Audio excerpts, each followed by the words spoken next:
Good afternoon, ladies and gentlemen. You're listening to the Hour of the Time, today being Monday, July 25th, 2005. And this is Doyle Shamler here in Eager, Arizona, and you're listening to Hour of the Time on WBCQ The Planet, 7.415 megahertz and 9.330 megahertz out of Monticello, Maine.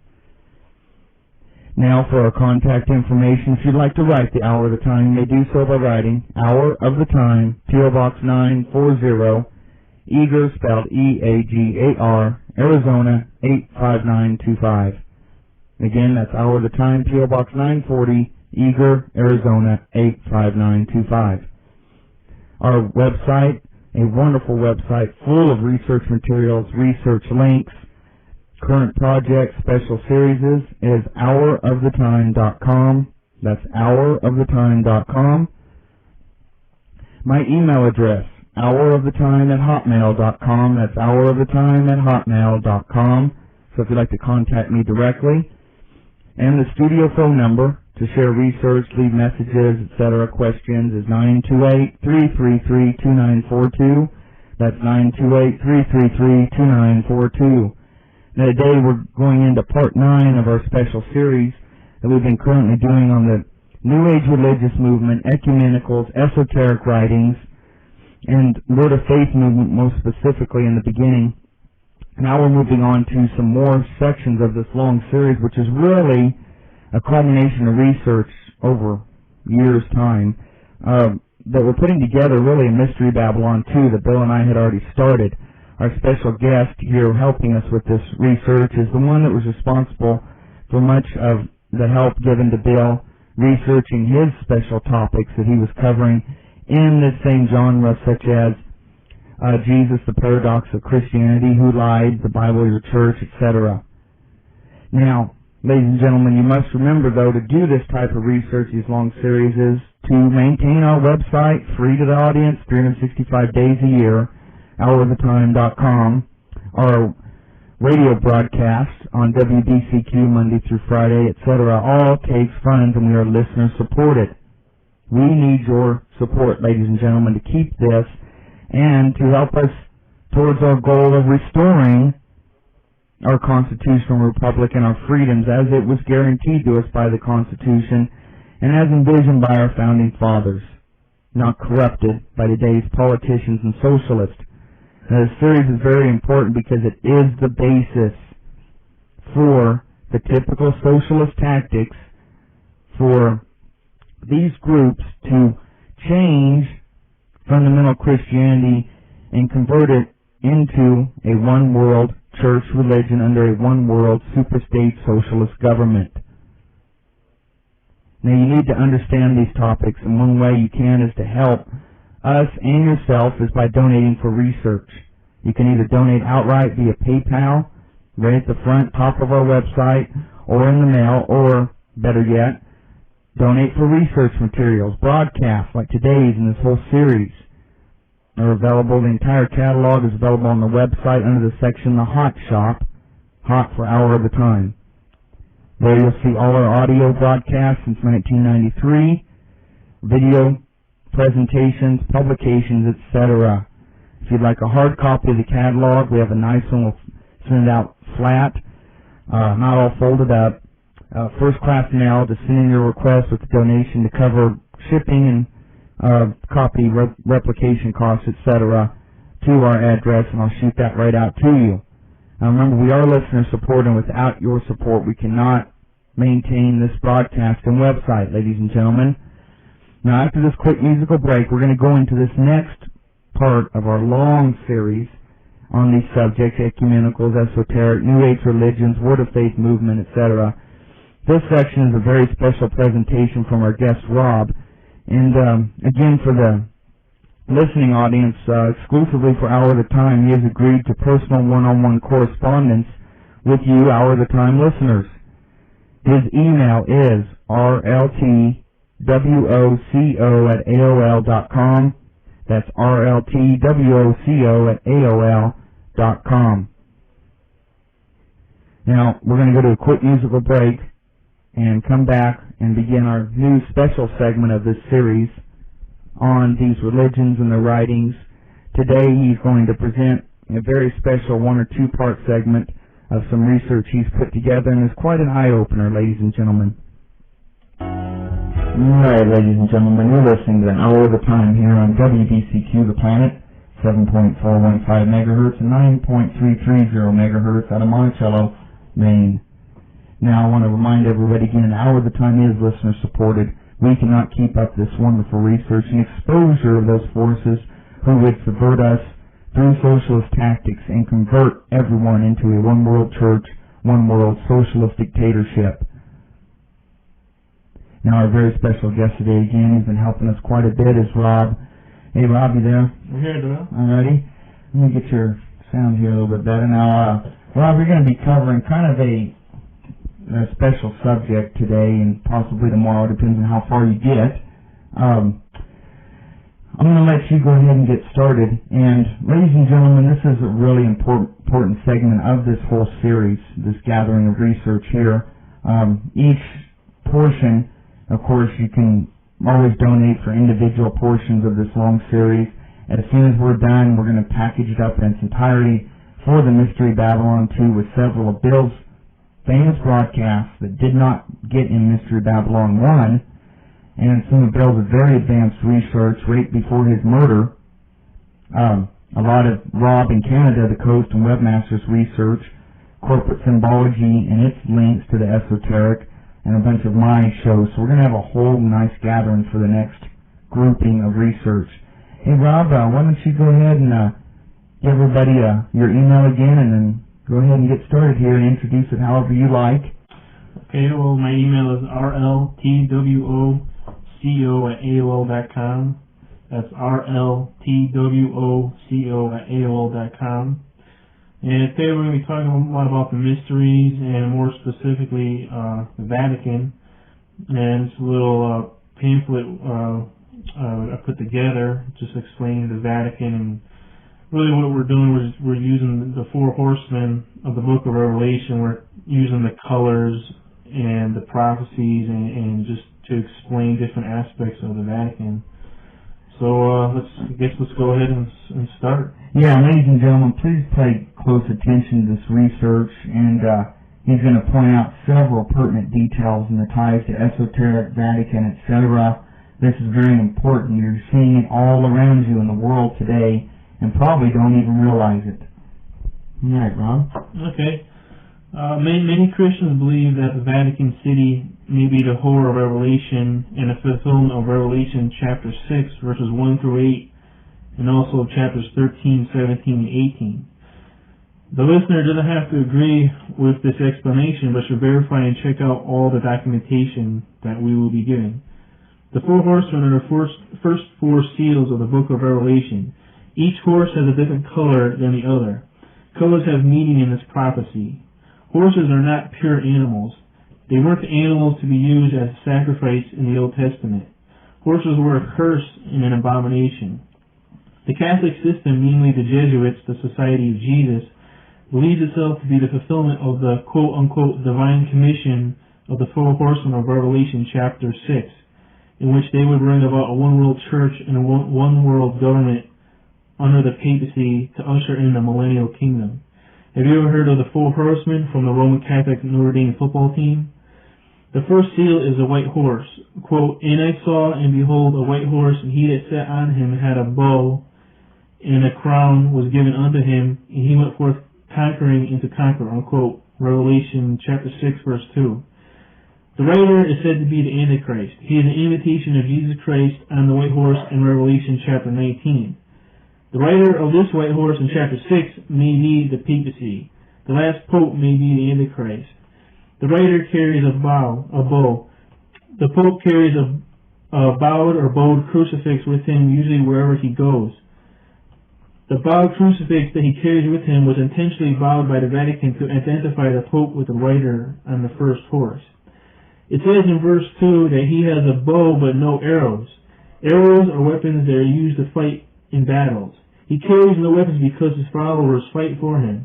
If he has no arrows or weapons which are used for war, then he must come in peace. It also says in verse 2 that a crown was given unto him. When a man becomes pope, he is crowned, and during his coronation, he takes the tiara to be the father of princes and kings and the governor of the world. A good book to read a lot of this information explaining the Pope and the tiara and his coronation is Vatican Imperialism in the 20th Century by Averill Manhattan, page 76. The rider on the white horse has no title of his own. When the man becomes Pope, he gives up his own name and is given a pontifical title which gives him a new name. He no longer has his birth name. The papal dynasty has no real line. A man is not born into it as in a royal dynasty. He is given a crown and a kingdom that are not his. He then is now called Vicarius Filii Dei, which means the vicar of the Son of God. Vicarius is Latin for the Greek word anti. Anti means against or in the place of. This title is Latin. Rome was founded by people who spoke Latin. Latin was the only language allowed in the Roman Empire. The Lateran Treaty was signed on February 11, 1929, and established Vatican City as a sovereign state under the authority of the Pope. The Holy See recognized the Italian state with Rome as its political capital. The Italian state recognized, quote, the Catholic, Apostolic, and Roman religion as the sole religion of the state, unquote, and it declared, quote, the sovereign independence of the Holy See in the international field and the Holy See's sovereign jurisdiction in the Vatican City, unquote. You can read that in Pocket Catholic Dictionary by John A. Hardin. He's a Jesuit, pages 221. The Pope, therefore, has political and religious power. And Rob, I want to interject here. Ladies and gentlemen, as always, you need to have something to be writing with. Rob's going to be giving you lots of exact references so that you can go check this out for yourself, like you said right in the beginning. Check out this research yourself. And so you're going to need something to write with. You can't memorize all the passages, authors, books, etc. referenced in this piece that he wrote specially for Christians and to help hour the time out here. Alright, sorry about that. Okay. Two things that bring the papacy together are apostolic succession, which claims the papacy must follow the example of the 12 apostles, and that the papacy comes through Peter, who they say was the first pope, and the second is temporal power, upon which the Vatican bases its claim that the pope has authority over the kings of the earth. When we see the two fingers held up by the Pope, the Vatican says that they stand for these two pillars, apostolic succession and temporal power. There are pictures created by the Vatican of Jesus holding up his two fingers, and they say it just represents those two pillars of the Vatican. Although people, having used it, being ignorant of its true meaning, the peace symbol was started as a code meaning that peace and victory could only come through world acceptance of apostolic succession and temporal power. And you can read that from Full Horsemen by Jack Chick, pages 18 to 21. And we're going to be quoting a lot from Jack Chick's. He wrote some comic books, and he got this information from a man who was a Jesuit priest, Alberto Rivera. And he said he was a Jesuit priest, and he revealed all this information about the Vatican, and we're going to talk about how the Vatican put Hitler and Mussolini in power, decided concordance with countries, and there's stories that supposedly that this man, Alberto Rivera, was never a Jesuit priest. He made up his story. But a lot of I don't think there really is a difference in this subject, because a lot of the information you could find out about the Vatican. It's true that they were in the occult, and they were, the Vatican was behind them. The Vatican was behind different death squads in World War II, the Ustashi squad in Croatia. This is all documented information. Supposedly the Jesuits were involved in the Civil War and assassination of Abraham Lincoln. And there are a lot of books out there that do talk about, a lot of Vatican, banking and involvement in wars and illegal deals that they've been involved with. Anyway, Dr. Kathy Burns, in her book, Masonic and Occult Symbols Illustrated, writes about the same hand gesture that we talked about before, which the Pope and many people use. She says that this hand gesture is of benediction. Quote, the shadow of the hand gesture represents Satan. The shadow, according to Satanists, is a symbol of malediction. A modernized use of this sign appeared in the Daily World of October 18, 1969, as the insignia of the Communist GIs and Vets for Peace. Unquote. That's from Masonic and Occult Symbols Illustrated by Dr. Burns, page 232. In this hand gesture, the thumb is not touching the ring and pinky fingers.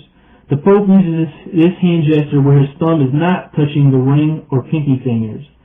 Unquote. Thus, in Satanism, that gesture is known as a sign of the bowman. It is a symbol of the Antichrist. This bowman Antichrist association in the occult is because of the connection between the horn god of witchcraft and the hunt. A popular name for the horn god in England is in fact Hermes the Hunter, unquote.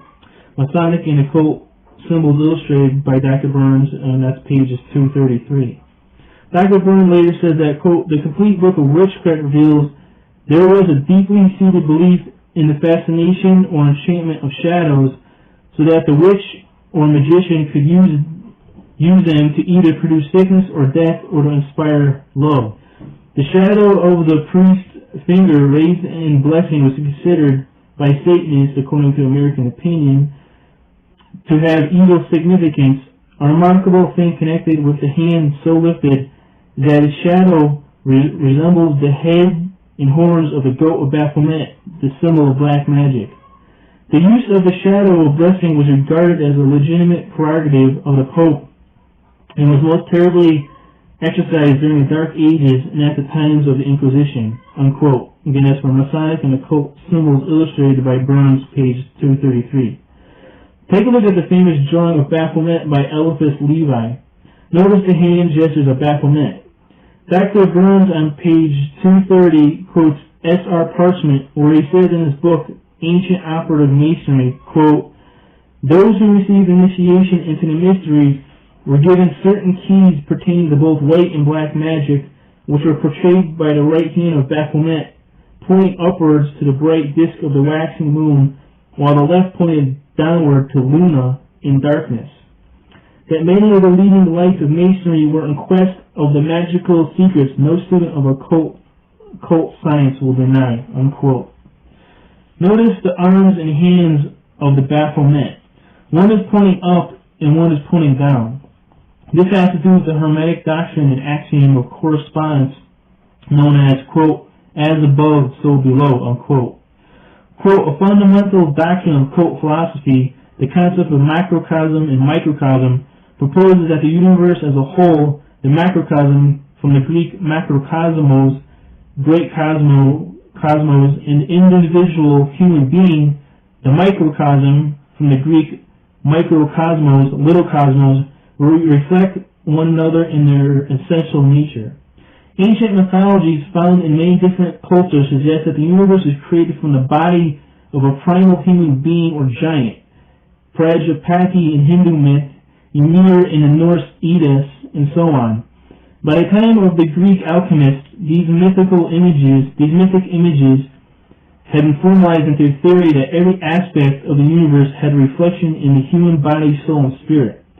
This has been an essential concept in Western occultism ever since, and serves as a core explanation for astrology and other occult sciences. Since the individual mirrors every aspect of the cosmos, changes in the cosmos will be mirrored in the individual and vice versa, unquote. That's from the New Encyclopedia of the Occult by John Michael Greer, pages 286 287. Quote, similarly, in the medieval Kabbalah, the primordial or archetypal man, Adam Kadmon, is regarded as reflecting the image of God the Father, and thereby provides a necessary link between humankind and the creator of the universe, unquote. That's from the Dictionary of the Esoteric by Neville Drury, page 192. Also look at the tarot cards. Card 5 in the major arcana is the Hierophant. Notice the hand gesture of the right hand of the Hierophant. It is the same hand gesture as the Baphomet. Quote, according to classical interpretation, the Hierophant is a link between God and man, a high priest on earth. His are the ways of tradition. Perhaps a more fitting interpretation for our modern age is to see him as a channel between divine or esoteric knowledge in ourselves. He is our spiritual guide who transcends the material world. He is our teacher. He can help us discover the God that exists within each of us. The Hierophant can also serve as a beacon in the night, guiding us toward the next level of evolution in our own consciousness, unquote. Now some of the mystical tarot, a tarot by Rosemary Ellen Guiley, page 94. Doesn't the Pope of the Roman Catholic Church also claim the same characteristics as the Hierophant? Manly P. Hall, the great scholar of the mystery schools, mentions the tarot cards in his book, The Secret Teachings of All Ages, and says on page 416, quote, the fifth number in major trump is called the Pape, the Pope, and represents the high priest of a pagan or Christian mystery school. In this card, the Hierophant wears a tiara and carries in his left hand the triple cross surmounting the globe of the world. His right hand, bearing upon its back the stigmata, makes the ecclesiastical slang of esotericism. In forehead kneel two suppliants or acolytes. The back of the papal throne is in the form of a celestial and a terrestrial column. This card signifies the initiate or master of the mystery of life, and according to the Pythagoreans, the spiritual physician. The illusionary universe in the form of two figures, polarity, kneels before the throne upon which sits the initiate who has elevated his consciousness to the plane of spiritual understanding and reality. In the pseudo-Egyptian tarot, the master wears the uraeus. A white and black figure, life and death, light and darkness, good and evil, kneel before him. The initiate's mastery over unreality is indicated by a tiara and the triple cross, emblems of rulership over the three worlds which have issued from the unknowable first cause, unquote. Remember that the fifth card of the major arcana is the Hierophant. Manly P. Hall also mentions Pythagorean mathematics and says on page 218 of his book, The Secret Teachings of All Ages, again, quote, the pentat 5 is a union of an odd and an even number, 3 and 2. Among the Greeks, the pentagram was a sacred symbol of light, health, and vitality. It also symbolized the fifth element, ether, because it is free from the disturbances of the four lower elements. It is called equilibrium because it divides the perfect number 10 into two equal parts. The pentat is symbolic of nature, for when multiplied by itself, it returns into itself just as grains of wheat, starting in the form of seed, pass through nature's processes and reproduce the seed of the wheat as the ultimate form of their own growth. The pentat represents all the superior and inferior beings. It is sometimes referred to as the Hierophant, or the priest of the mysteries, because of its connection with the spiritual ethers by means of which mystic development is attained. The tetrad, the elements, plus the monad equals the pentad. The Pythagoreans taught that the elements of earth, fire, air, and water were permeated by a substance called ether, the basis of vitality and life. Therefore, they chose the five-pointed star or pentagram as a symbol of vitality, health, and interpenetration. It was customary for the philosophers to conceal the element of earth under the symbol of a dragon, and many of the heroes of antiquity were to go forth and slay the dragon. Hence they drove their sword, the monad, into the body of the dragon, the tetrad. This resulted in the formation of the pentad, a symbol of the victory of the spiritual nature over the material nature, unquote. Dr. Burns says that a related hand signal is the peace sign or the V sign. She says the sign actually began, quote, as a symbol of satanic benediction during rituals, unquote. In this hand signal, the thumb is touching the ring and pinky fingers. The Pope rarely uses his hand signal where the thumb is touching the ring or pinky fingers. Dr. Burns goes on to say that the V sign has a colorful history. She says V is a Roman sign for the number 5, and Adam Weishaupt, the Jesuit priest who was said to have created the Illuminati on May 1st, 1776, used it to symbolize his laws of 5s. Law 1 is chaos, which had to do with the days of matriarchal order. Law 2 is discord, which is when the ruling class emerges to supposedly oppress the pagans in their idea of father gods. Law 3 is confusion, which is when the fight developed between the first two groups in chaos and discord, and to blame the devil for everything that is wrong and evil. Law 4 is bureaucracy, which is when the first 3 laws are not working. This is the idea of quote-unquote micromanaging people. The elite will then take care of us, and there will be no more middle class. The final law is aftermath, which is when everything collapses and chaos now reigns again. That explanation of Law 5 was from a man named William Schneblin, who was big in a group called Prophecy Club, and he's famous with Jack Chick, and he said that he was all these. He said he was a Mason, he said he was a vampire, he said he was a Satanist, a Mormon, and he was all involved in all these different beliefs.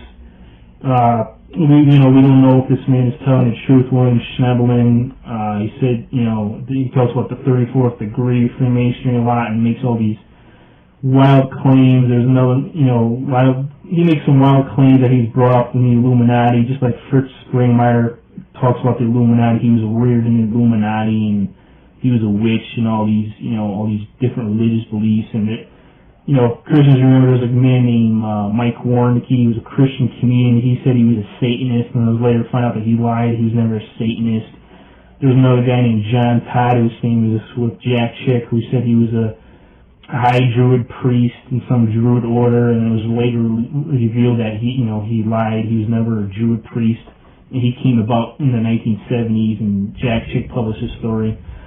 But this story about the Illuminati, there was the Law of 5s in the Illuminati. Law of 5s, again, Law 1 was chaos, Law 2 was discord, Law 3 was confusion, Law 4 was bureaucracy, and Law 5 was aftermath. And, again, the Illuminati used the pyramids, they used the pentagram, the symbol of 5. Anyway, we'll continue. Weishaupt's inner council, again, consisted of 5 men. 3 of those men were Colmar, Francis Dashwood of the Hellfire Club in France, and Alphonse Donatien de Sade. It is from de Sade that we get the word sadism. Another man in Weishaupt's inner council was Mayer Amschel Rothschild, the founder of the great banking house of Rothschild. The 5th in the elite of the inner council of the Illuminati was Adam Weishaupt himself. Weishaupt's original inner council was structured around a pentagram again, which is a symbol of Baphomet and the blazing and bright and morning star Sirius, or Lucifer.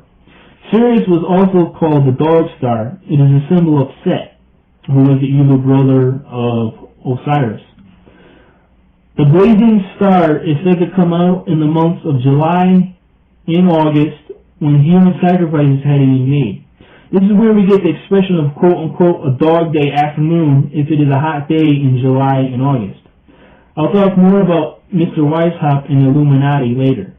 Dr. Burns says that in fact the V sign is now used extensively by such communist organizations as the Young Socialist Alliance, Vets for Peace in Vietnam, and the Students for a Democratic Society. And again, that's from Masonic and Occult Symbols Illustrated by Dr. Burns, pages 232 to 234. The rider on the white horse is the Antichrist, which may be the last pope. And how to use the occult or satanic language, the pope is the bowman. And now we could go on to the second seal. The second seal is the Red Horse. Hey Rob, why don't we? Why don't we give you a little break here? Get you some water and stuff. I'm sitting here showing you. Just quick musical break, ladies and gentlemen. Let Rob get some water and stuff, and we'll continue on with this special segment here on the Hour of the Time. Today, the 25th of July, 2005, Monday.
Ladies and gentlemen, you're listening again to the Hour of the Time here on WBCQ The Planet, Monday the 25th of July 2005, and as always you need to really be prepared when you listen to the Hour of the Time to take notes, etc. Rob's putting out a lot of good information here, and he's worked out a special arrangement with Hour of the Time where you can contact him to discuss in detail any of these subjects instead of going through me to forward it to him, etc.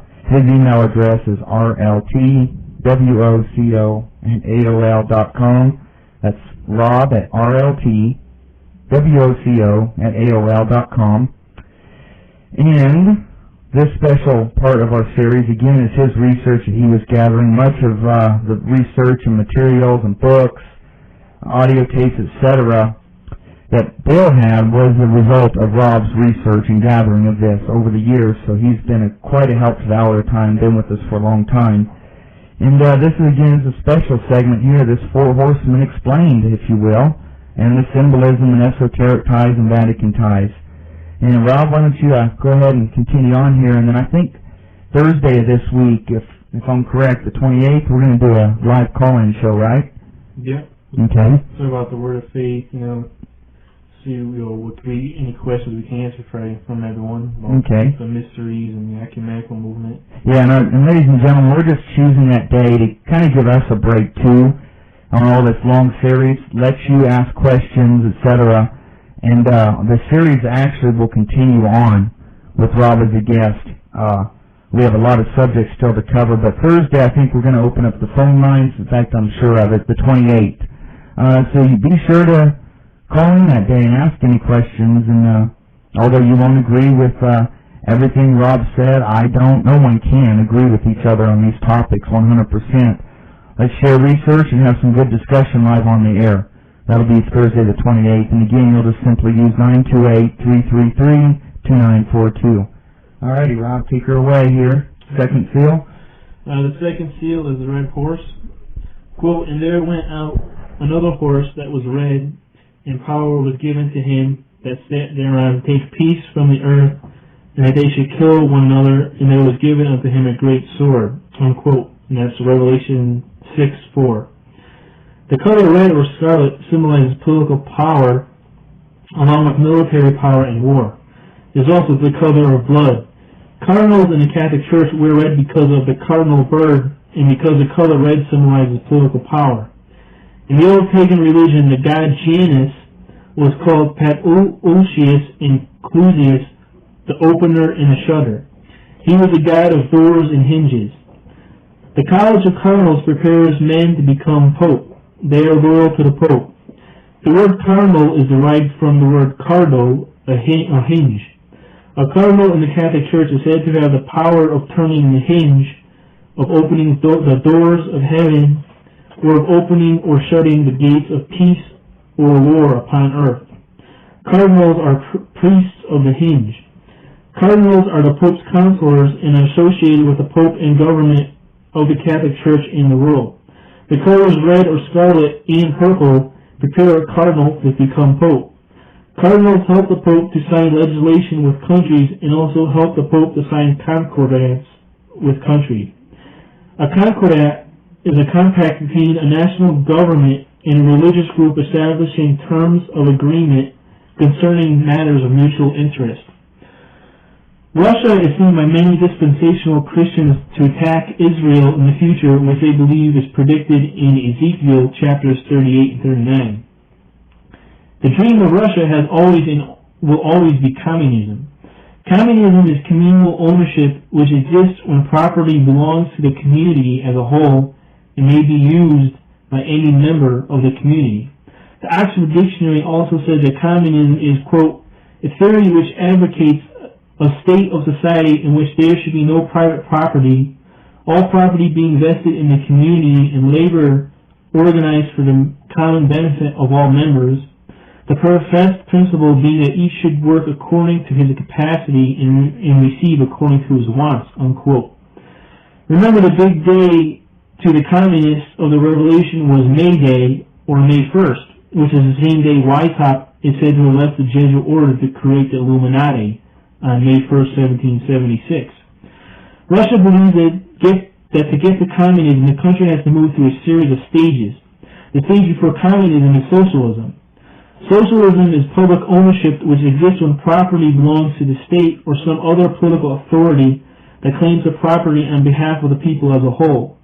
The Oxford Dictionary also says that socialism is, quote, a theory or policy of social organization which aims at or advocates the ownership and control of the means of production, capital, land, property, etc., by the community as a whole and their administration or distribution in the interests of all, unquote. Today they say that the fall of the Soviet Union was supposedly the end of democracy. This is not true. Today they are said to have international democracy. Democracy is supposedly a good word, especially here in the United States. It is not. The Jesuits are said to hate two things in the U.S., Protestantism and democracy. It would be more accurate to say that the Jesuits hate Protestantism in a constitutional republic, which the United States is, but the United States is being degenerated into a democracy. A democracy, according to the Oxford Dictionary, is, quote, government by the people, that form of government in which the sovereign power resides in the people as a whole, and is exercised either directly by them or by officers elected by them, unquote. It is also, quote, a state or community in which the government is vested in the people as a whole, unquote. A republic, according to the Oxford Dictionary, is, quote, a state in which the supreme power rests in the people and their elected representatives or officers, as opposed to one governed by a king or similar ruler, unquote.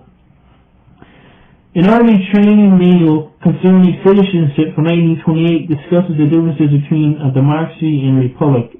And if I remember, this little training manual was published. We published this in Veritas a while ago, describing the difference between democracy and republic. And it says that democracy is, quote, a government of the masses. Authority is derived through mass meeting or any other form of direct expression. It results in mamocracy. Attitude towards property is communistic, which negates property rights. Attitude toward law is that the will of the majority shall regulate, whether it is based upon deliberation or governed by passion, prejudice, and impulse, without restraint or regard to consequences. It results in demagogism, license, agitation, discontent, and anarchy. And you can also read this training manual from the Army in a book called The Unseen Hand by A. Ralph Epperson, page 33. The manual then goes on to say that a republic is, quote, authority is derived through the election by the people of public officials best fitted to represent them. Attitude towards property is respect for laws and individual rights and a sensible economic procedure. Attitude toward law is the administration of justice in accord with fixed principles and established evidence with a strict regard to consequences. A greater number of citizens and extent of territory may be brought within its compass. Avoid the dangerous extreme of either tyranny or mamocracy. It results in statesmanship, liberty, reason, justice, contentment, and progress. And it is the standard form of government throughout the world, unquote. You see, a democracy and republic are not the same thing. Article 4, Section 4 of the U.S. Constitution says that we are to have a republican form of government. A constitutional republic is where there is a balance of power or separation of power. In the federal government, that balance consists of the executive, the judicial, and the legislative branches. In the election process, when we elect our representatives to go and do the work for our states in Washington, D.C., we elect representatives. Our founders set up this country so that the senators were picked by the state, not elected by the people. This was done so that our constitutional republic couldn't be turned into a democracy and a dictatorial socialist state. One of the first steps, and Bill talked about this before in the show, one of the first steps of turning the U.S. into a democracy was taking the power of the state to choose the senators away and put it into the hands of the electorate or the people. This has been done through the 17th Amendment of the Constitution.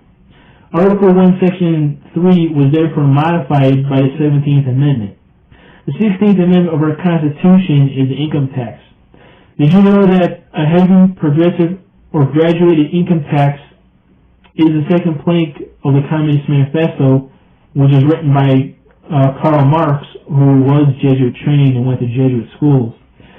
All 10 planks of the Communist Manifesto have already been fulfilled in the United States. Are you beginning to understand now? Our forefathers wrote the Constitution to provide safeguards against despotism or tyranny of the majority or mob rule or rule by factions by providing a balance or separation of power. This balance of power was predicated upon the assumption that none of the three branches could or would infringe upon the powers of the others. We have a system of checks and balances.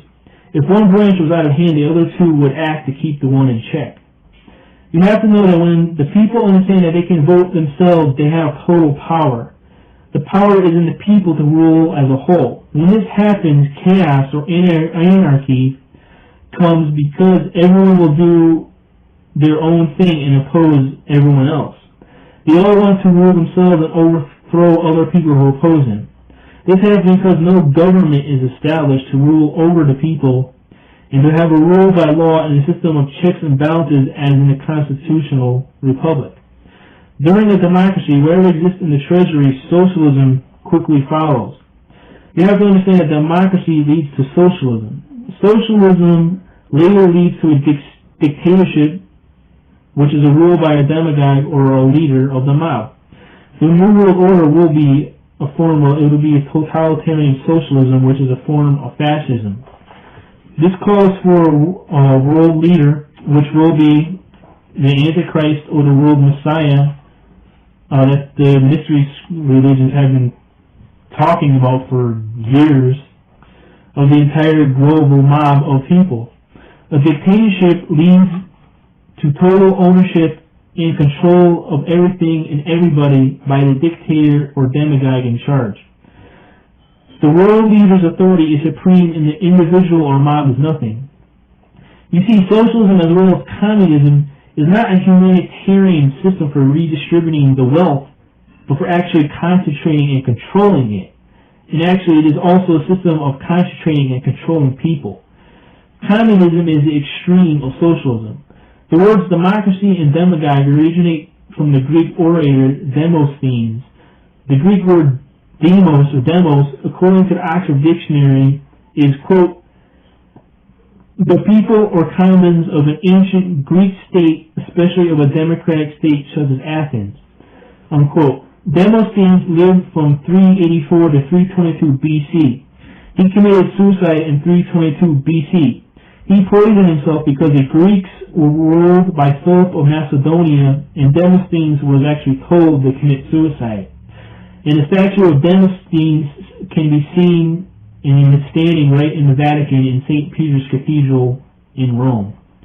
It is said that because of the death of Demosthenes in 322 BC, the Skull and Bones Society of Yale University created their chapter 322.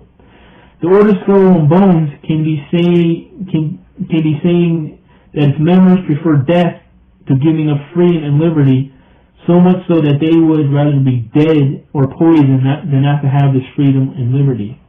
It is also thought that the reason the Skull and Bones Society created chapter 322 was because of the book of Genesis, chapters 3, verse 22. This verse to them is about initiation and is talking about the ordeal of a man who passes through ritual initiation into perfection and godhood. Adam and Eve ate the fruit of the knowledge of good and evil. The number 322 of Skull and Bones, chapter 322, may be a veiled reference to man's inner desire and yearning to become a god and to partake of the tree of life. The goal of every secret society is to have man eat of the fruit from the tree of life, to become immortal and to become a god. This is the goal of the New Age. I will talk later about the skull and bones, or the skull and crossbones, later. Capitalism is private ownership, which exists when property belongs to specific people. Capitalism, according to the Oxford Dictionary, is, quote, the condition of possessing capital, the position of a capitalist, a system which favors the existence of capitalists, unquote. Capital obviously means money. A capitalist, according to the Oxford Dictionary, is, quote, one who has accumulated capital, one who has capital available for employment in financial or industrial enterprises, unquote. Adam Smith wrote a book called The Wealth of Nations. This book laid the foundations for capitalism. Now, to understand we're talking about capitalism, socialism, communism, we have to see that the people who are bringing about communism or socialism are capitalists, wealthy capitalists like the Rockefellers.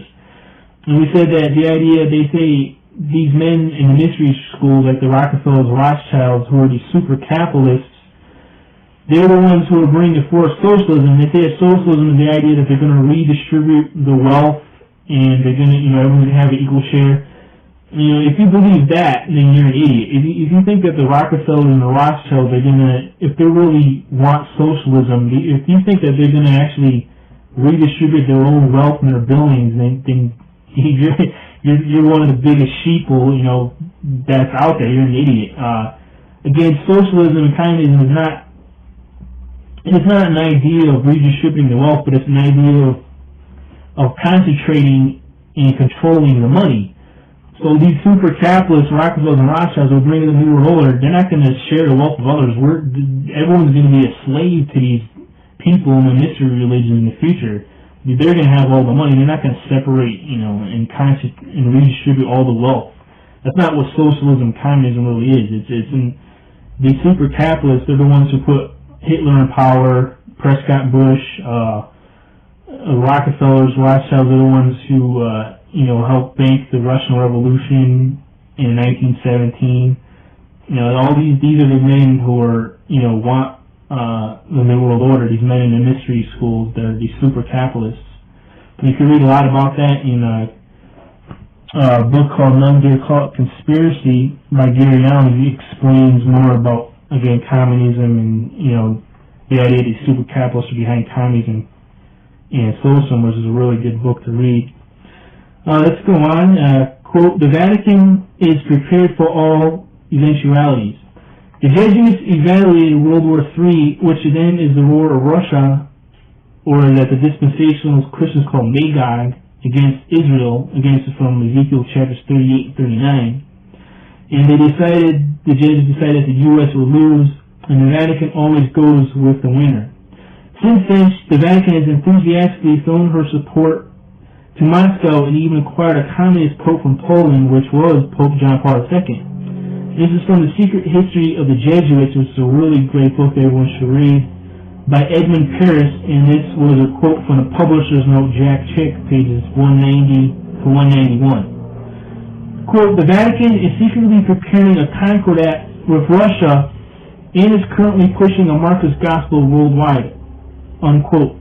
The Secret History of the Jesuits by Paris, again, the publisher's note, page 191. The Marxist Catholic gospel is a teaching idea created by the Jesuits, or the Society of Jesus. It is called liberation theology, which is based on the teachings of Karl Marx and George Frederick Wilhelm Hegel. According to the Oxford Dictionary, liberation theology is, quote, a theory originating amongst Roman Catholic theologians in Latin America, which interprets liberation from social, political, and economic oppression as anticipating the historical process of the eschatological salvation. And the word eschatological comes from eschatology, which is just a fancy word for meaning the end times or prophecy of the end of the world. Hegel's teaching was called the Hegelian dialectics. Again, he was a Mason, a secret society member. He believed that only through reason could man attain freedom, which again is a Masonic concept. He also said that history is a three-step process of change, which is thesis versus antithesis, and equal synthesis or equilibrium, again the Masonic concept.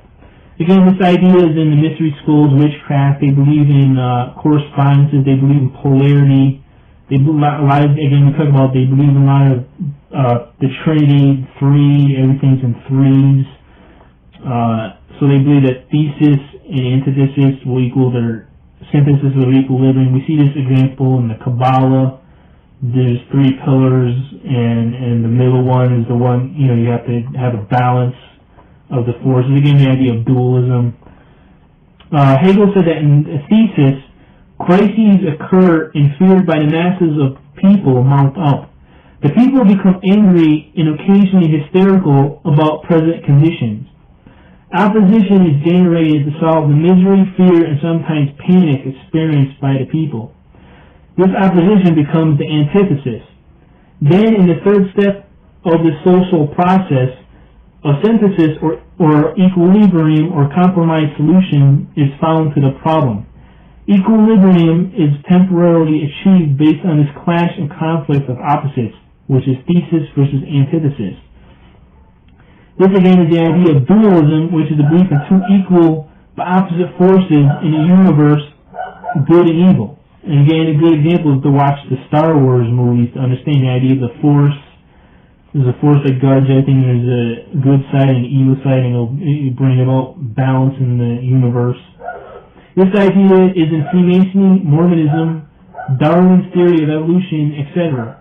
Liberation theology teaches that man is basically good and that the capitalist system has enslaved man with social, economic, and political chains. The Jesuits say that once man overthrows the capitalist system, he is freed from slavery and is saved through socialism, and that's their salvation. Quote, the Jesuits are currently behind the disarmament movement to subdue the U.S. Unquote. The Secret History of the Jesuits by Paris, and this is the publisher's note, page 191. U.S. Catholics, under the leadership of their priests and bishops, want the U.S. to disarm. Legislation is now being pushed through the judicial system, which will make it possible, and is now, fact, for our freedoms to be taken from us. In 1983, the installation of Catholic tribunals was worldwide, recording names and activities of those unfaithful to the Church in preparation for the coming Inquisition. And it was again the Four Horsemen by Jack Chick, pages 29, and also from the Los Angeles Times article on January 21st, 1983. Moscow, it is believed, will serve the Vatican as a muscle to conquer nations where Roman Catholicism will be the only religion tolerated worldwide. Russia will be pushed to attack Israel, fulfilling the prophecies in Ezekiel chapters 38 and 39 according to dispensational. Again, this is the idea of dispensational Christians, that Ezekiel 38 and 39 is the idea of Russia as an attack Israel. Yes, you can read this in Secret History of the Jesuits by Edmund Paris, publisher's note, page 191. The Vatican has planned to sign concordats with communist and socialist countries in exchange for the Vatican's political and financial support. The end result will be the New World Order, totalitarian socialism. Vatican City, a Roman Catholic institution which is believed by some to be Mystery Babylon, will come out on top in the tribulation period and take over the U.S. and the world. Don't forget that it is a documented fact that Jesuits helped create and finance communism and the Communist Party in Russia to destroy the Orthodox Church. This is again a belief that the Jesuits were behind. They were Karl Marx and a lot of the communist leaders, Engels, were Jesuit schooled, and the Vatican's goal is again to use the communism to destroy the Orthodox Church. And we see this in World War II, the Croatians and the Serbs, and the Catholic Church didn't want the Serbs who were Orthodox. They wanted to create their own Catholic Croatian state in World War II, and we'll talk about that more later. The Jesuits were behind the Russian Revolution in 1917 as well as American capitalists, and you can read an example on this in again, Jack Chick talking about this Alberto Rivero, who was supposedly a Jesuit priest, and the Godfathers comic book by Jack Chick. Leonard Ravenhill, in his book Why Revival Tarries, said that, quote, the church today is standing in the sidewalk, watching with fever and frustration while the sin-dominated evil geniuses of Moscow strut the middle of the road, breathing out threatenings against whatsoever things are lovely and of good report. Behind follows the purple pageantry of papal Rome. Moreover, the devil has substituted reincarnation for regeneration, familiar spirits for the Holy Spirit, Christian Science for divine healing, the Antichrist for the true Christ, and the Church of Rome for the true Church. Against these twin evils of communism and Romanism, what has the Church to offer? Where is the supernatural? Both in the pulpit and in the press, somnolence seems to have overtaken religious controversy of late. Even Rome does not call us Protestants anymore. We have just the juiceless name of non-Catholics. Significant, isn't it?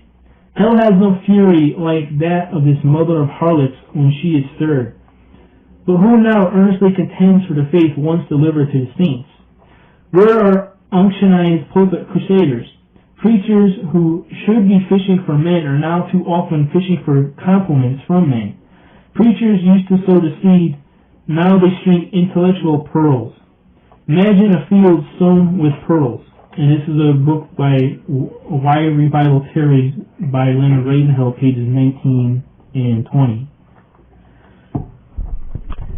Hey Rob, we're going to wrap it up here. Okay. Hey, thanks a bunch. And ladies and gentlemen, again, you've been hearing our special presentation. Again, today, part 9 of this new series, today the 25th of July, 2005. And be sure to tune in every day to the hour of the time where you can get this cutting-edge research to help reestablish our Constitution and our Republic.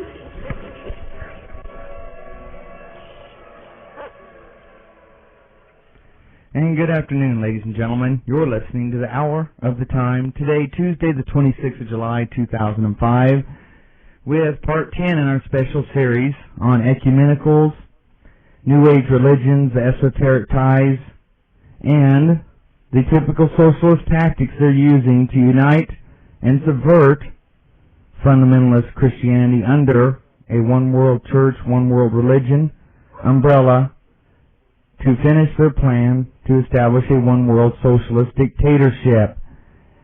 Now, ladies and gentlemen, if you'd like to contact the Hour of the Time, we have various ways. You can write us at Hour of the Time, P.O. Box 940, Eager, spelled E-A-G-A-R, Arizona 85925. Again, that's Hour of the Time, P.O. Box 940, Eager, Arizona 85925. Our website, a wonderful website full of research material, research links, news updates, special projects, etc., is houroftheTime.com. That's houroftheTime.com. Now, my email address to reach me directly is houroftheTime@hotmail.com. That's houroftheTime@hotmail.com. And the studio number for questions, comments, share research is 928-333-2942. That's 928-333-2942. Now, a couple quick reminders, ladies and gentlemen. Thursday the 28th, we are going to do open call-in day to discuss these topics we've been covering: symbolism amongst the churches, esoteric writings, New Age religions, Word of Faith movement, dispensationalism, etc. So that's Thursday the 28th, and you'll just simply call the studio number, 928-333-2942. Then on Friday, we have a very special guest on that day as well. This is a unique opportunity for the Hour of the Time again. We have a guest who is an expert in his field of Internet and computer security, and there will be a live report from Black Hat and DEF CON 13. We will preface the beginning half of the show with preparatory material. Then we're going to have computer security expert Thomas Brennan of Data Safe Services reporting live from Black Hat and DEF CON 13, right from the convention floor. Now, this is an annual gathering of the international hacker community. It's a spy versus spy type format. The event provides an open forum for topics such as computer exploits, network security, ways to steal and protect identity, breaking into networks that today use wireless, hacking with Google, and various Microsoft and Unix-related topics.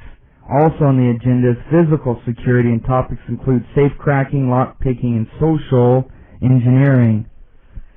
We are the only ones, ladies and gentlemen, who will be doing this, so I'm very proud of that, and these are the experts. There's people out there who claim to be, but this guy is, and his firm, and his assistants in this firm. So that's Friday, live from this meeting, and this is really a spook convention, if you will, also. It's at least 50% government, as told to me by insiders who attend these. And this is where you find out the newest worms, exploits, what countries' codes have been cracked, how to crack them, weak places, strong places, etc., and how you can most make yourself safe concerning internet, computer, and now physical security. using computers. So, some good announcements there. And, again, ladies and gentlemen, the Hour of the Time is listener supported. We need your support through donations directly or for research materials. You can see that in our hard copy catalog. Just put a request in writing, the donation to cover cost, and via our website, houroftetime.com. On our front page, you simply go to the Hot shop. Hot stands for Hour of the Time, and we have PayPal there if you'd like to use that. And the entire audio, video, and publication catalog is on our website. Now, after this quick musical break, again today, the 26th of July, 2005, we're going to go into part 10 of the special series, really the culmination of Mystery Babylon 2 with our special guest Rob and his special offering just to the Hour of the Time audience. And he's going to continue on with some special writings and research that he has done for the Hour of the Time and Christians around the world.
Ladies and gentlemen, again, you're listening to the Hour of the Time today on WBCQ, the planet, 7.415 megahertz and 9.330 megahertz out of Monticello, Maine.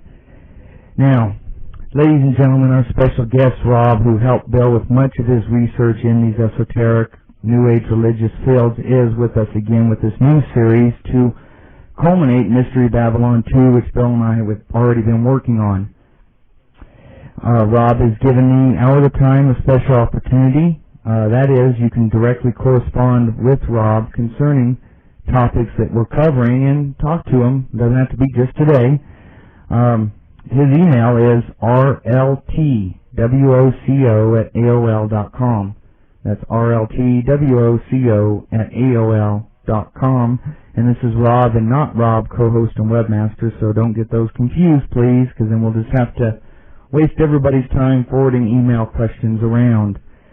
Now we're going to bring him online here. Hey Rob, how you doing today? Okay, Joel. Alrighty, hey Rob, that was a monumentous piece you did yesterday with your work on the Four Horsemen Explained and its ties to the esoteric and the Vatican Church. Is that where we're going again today? Yeah, we're going to continue with the second seal, which is the Red Horse, and we're going to try to get into more detail, more documentation. People should listen closely and write down any information that any books and articles that we're going to quote from to check it out for themselves. As always, have something to write with and check out the sources, ladies and gentlemen. We're giving you the info. Check it out if you don't believe us. Okay, so let's continue with our thought. Quoting from Leonard Ravenhill in his book Wide Revival Theories, and he goes on to say that, quote, evangelists today are wide-eyed to the might of communism, but tight-lipped at the menace of Romanism. America would shake from coast to coast in 24 hours if some preacher anointed with the Holy Ghost gave the Roman Catholic Church a broadside. In England, we are worse. We stir national interest against the cruel, half-civilized Mau, wicked enough, but powwow with and pander to the Roman Catholic Church. These priests who dope men's souls, these idolatrous masses, these Calvary-eclipsing prayers to Mary, these miserable millions cheated in life and in death by the greatest forgery Lucifer ever made, all these do not seem to stir us to tearful intercessions and godly jealousy as identical circumstances stirred Elijah. The enemy has come in like a flood. Is there no spirit-filled messenger today armed with all the panoply of God to lift up a standard against him, unquote? And that was from Why Revival Tarries by Leonard Ravenhill, pages 39 to 40. Now let's go on to the third seal. The third seal in Revelation 6 is the black horse. Quote, and when he had opened the third seal, I heard the beast say, Come and see. And I beheld, and lo, a black horse, and he that sat on him had a pair of balances in his hand. And I heard a voice in the midst of the four beasts say, A measure of wheat for a penny, and 3 measures of barley for a penny, and see thou hurt not the oil and the wine. Unquote. Revelation 6, verses 5 through 6. The rider of this horse, the black horse, has a pair of balances. One scale shows his power over the economy of the world to control food production. The other scale shows how he administers laws both national and international to protect the production of oil and the liquor industries of the earth. The rider controls the world economy and also holds the balance of law in his hand to control, manipulate, and legally destroy all opposition. The color of the Jesuit order is black. The Jesuit general, who is also known as the Black Pope, wears black, and he is the man who is believed to actually run the Vatican behind the scenes. The Jesuits will take care of all conspiracies for the Pope. They control government and world economy. The Jesuits are the army of the Pope. The Ku Klux Klan is believed to have been created by Roman Catholic Confederate Army soldiers during the Civil War, American Civil War, and the Jesuits, along with the help of Freemasonry and the Knights of the Golden Circle during the Civil War. The Jesuits, along with the help of Freemasonry and Knights of the Golden Circle, started the Civil War and murdered Abraham Lincoln. And some good books you can read are The Big Betrayal by Jack Chick, 50 Years in the Church of Rome by Charles Chinkley, and The Suppressed Truth About the Assassination of Abraham Lincoln by Burke McCarthy. Ignatius de Loyola founded the Society of Jesus, the Jesuit order, and was the first Jesuit general or Black Pope. He also founded the Alumbrados, which means the Enlightened or the Illuminati. The reason he created the Alumbrados was to control the minds of European leaders through hypnosis, witchcraft, and mind control. Adam Weishaupt was a Jesuit who created the Illuminati, again on May 1st, 1776. The Jesuits and Illuminati are mystical orders. Loyola developed his spiritual exercises to bring one to spiritual perfection. And you can really read anywhere you're looking at on the internet, you just type up Loyola or spiritual exercise, and I'm sure you can read the whole spiritual exercises online now. Through systematic meditation, prayer, contemplation, visualization, and illumination, Loyola would go into a trance and ecstasy. He was seen to levitate off the floor. He built his concepts from ancient Greek, from the occult, and from sciences. He utilized philosophy, metaphysics, logic, psychoanalysis, psychology, hypnosis, telepathy, parapsychology, which is really scientific witchcraft, psychiatry, and psychotherapy. These are now called the behavioral sciences. The Montanists, around 200 AD, the first charismatic monks spoke in tongues, made prophecies, and experienced ecstasies. They prepared the way for the mystics, Loyola, and his Illuminati, or Alumbrados, and the Jesuits to penetrate, infiltrate, and destroy the true Bible-believing church. Transcendental meditation was used by the Montanists as their main discipline by concentration in repeating the names of saints and the Virgin. Cybele, again this is mantras, the use of mantras, repeating words.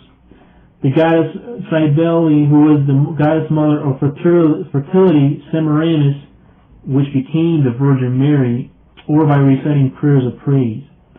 All this knowledge of the occult equipped Loyola and his Jesuit priests to gain control of other nations. The Jesuits went deep into the occult. Their study of witchcraft and its branches took them closer to Satan. They used transcendental meditations and all forms of Buddhism. Again, this is from a book titled by Jack Chick called The Force, pages 24 to 25, where he's exposing the Jesuits again from the man Alberto Rivera, who's supposedly a Jesuit priest, exposing the occult connection that the Jesuits and Loyola used, and the techniques they used to destroy Christianity. We can see that some cults, as forms of Roman Catholicism in the Roman Catholic institution, had the same basic underlying pattern in their doctrine, religious practices, and structure. For example, Mormonism has a doctrine of individual salvation, which determines which one of the three heavens one goes to, and whether or not one earns true eternal life. This individual salvation is to be based on good works, just as Roman Catholicism teaches. Mormonism also has general salvation, which Mormons call salvation by grace. This general salvation is restricted to resurrection from the dead and immortality. It does not decide a person's specific residence or degree of glory in the next life. General salvation is to be based in grace. Therefore, Mormons may claim that they believe salvation is by grace. However, by this they mean only that every person will be resurrected from the dead. The actual destiny of that person is determined by personal righteousness. According to Mormonism, a person's good works and personal merit determine which kingdom of glory he or she inherits after death. The Mormon Church has consistently opposed the biblical teaching of justification by grace through faith alone. Because salvation by grace is thoroughly rejected, Mormonism forcefully teaches a system of salvation by works of righteousness and personal merit. And you can read a lot about this in the Facts on the Mormon Church by John Ankerberg and John Weldon, pages 21 and 22. This is also a doctrine in Roman Catholicism. In the Catechism of the Catholic Church, paragraphs 1815, 1821, 2010, and 2027 state that salvation is merited by doing good works. Paragraphs 1129 and 1131 state that salvation is by faith plus the law, sacraments, and good works. Paragraphs 2090 through 2092 state that you sin if you presume to be saved without merit. In other words, you sin if you presume to be saved without good works. Another doctrine in Mormonism that is similar to Roman Catholicism is that the spirits of the dead can be assisted and even saved in the next life by work done on their behalf under the auspices in the Mormon Church. That's on the Facts on the Mormon Church by John Ankerberg and Weldon, page 39. The Muslims is believed by some to have been financed by the Vatican to conquer Jerusalem and the Holy Land for the Vatican, and later Islam developed. And this is from the comic The Prophet by Jack Chick, and he said Alvaro Rivera said that Islam was really created by the Vatican. They used the Muslims because the Vatican always had dreams to really move the Vatican to the New Jerusalem and take over the Holy Land, and they used the Muslims to really destroy Jews and anyone who opposed the Vatican. And later, they still use Muslims to conquer territories, especially Croatia and Serbia. A lot of where is Orthodox. They want to destroy the Orthodox Church, and they want to destroy Israel. The Vatican has plans to move to Jerusalem. One of the goals of Loyola and his Jesuits were to destroy Protestantism and end the Reformation through their Counter-Reformation is what they call it, the Counter-Reformation. The Jesuits commissioned two of their best Jesuits to destroy Protestantism through eschatology, which is the study of all the prophecy of the coming of Jesus Christ, the second coming. These two Jesuits were under the extreme oath and induction. They were Ribera and Alcazar. Ribera and Alcazar set up a think tank. Their aim was to stop the attack in Rome and to get the Protestants fighting among themselves by pushing theories on prophecy such as various views on the rapture and the millennium. It was Ribera and Alcazar who may have coined the word the rapture. And this is again from the Kiss the Protestants Goodbye by Jack Chick, exposing the Jesuits and their goal to destroy the Protestant churches through the Counter-Reformation. The Roman Catholic institution and the Jesuits have many fronts on which they secretly attack and get rid of the Protestants of the 20th century. Some of these fronts are to destroy the Protestant Bible, the King James Version, infiltrate their seminaries, their Bible colleges, weaken their pastors, take over their Christian publishers, and to entice the gospel bookstores to sell Catholic material. Again, that's from A Kiss the Protestants Goodbye by Jack Chick. The first target was to destroy the King James Bible, which was the final authority. The Jesuits had two men who successfully destroyed the Protestant Bible. They were Hort and Westcott, and were well trained by the followers of the Jesuits, Ribera and Alcazar. The cry went up to abate the King James Version, which is the Textus Receptus, the traditional Greek, in 1875, so a committee was formed to create a new and better translation of the Bible. It was called the Revised Version. It was based on the corrupt Alexandrian manuscripts, which were known as the Vaticanus. The Sinaiticus and the Apocrypha are also corrupt manuscripts. Hort and Westcott were on this committee. The Dreibergen Committee was held in 1964, and it was attended by representatives of the United Bible Societies in the Roman Catholic Church. It proposed the preparation of a common text of the Bible in a common translation which would be acceptable to all. The New Latin Vulgate was issued by the Vatican and published by the German Bible Society, a member of the United Bible Societies, which corrected Latin text which conforms to the same UBS, United Bible Society's third edition of the Greek New Testament.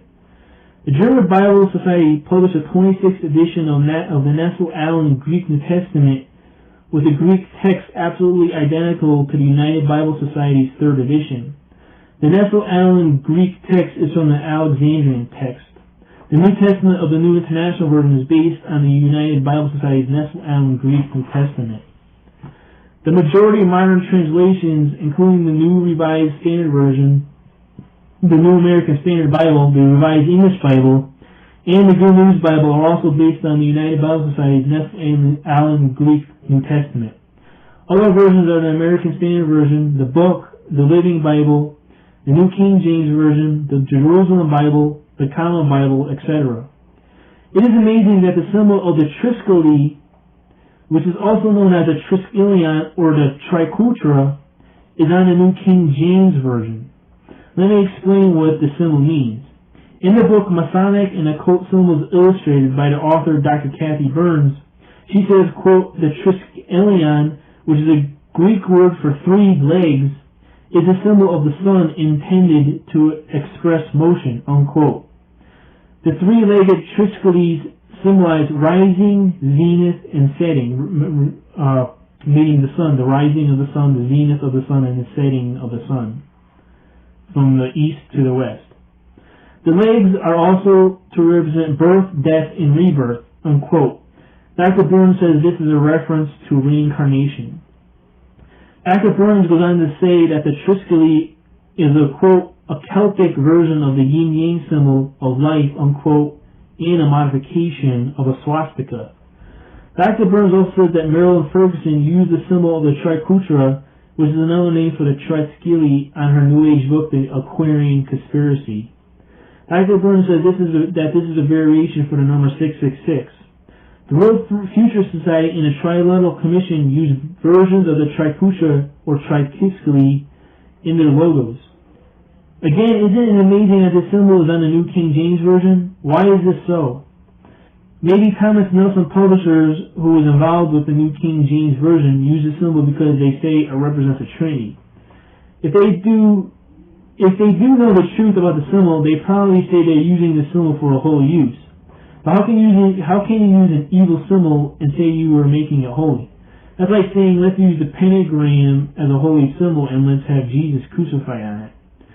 Again, you can read this in Masonic Symbols Illustrated, Dr. Kathy Burns, pages 241 to 245. And also look at the Flashpoint article, March 1997 newsletter by Tex Mars. And you can look at various websites on shamanism, and it'll talk to you about the symbol of the Triquetra, right, in shamanism. It's a symbol of shamanism. Now let me talk about the New Catholic Bible, called the New Jerusalem Bible, and the symbol that appears on it. In Masonic and Occult Symbols Illustrated, the author, Dr. Burns, says that the G in the Masonic square and compass means generativity, which means it is a sexual connotation, unquote. It is the generative principle, according to Albert Pike. Dr. Burns quotes a book that says, quote, a Masonic symbol seen less frequently is the 33rd degree cross because it appertains to the highest degrees. is more commonly called the Crusaders' Cross or the Jerusalem Cross. This cross was used by the first Grand Master of the Knights Templars, Godfrey de Bouillon, after he liberated Jerusalem from the Muslims during the Crusades.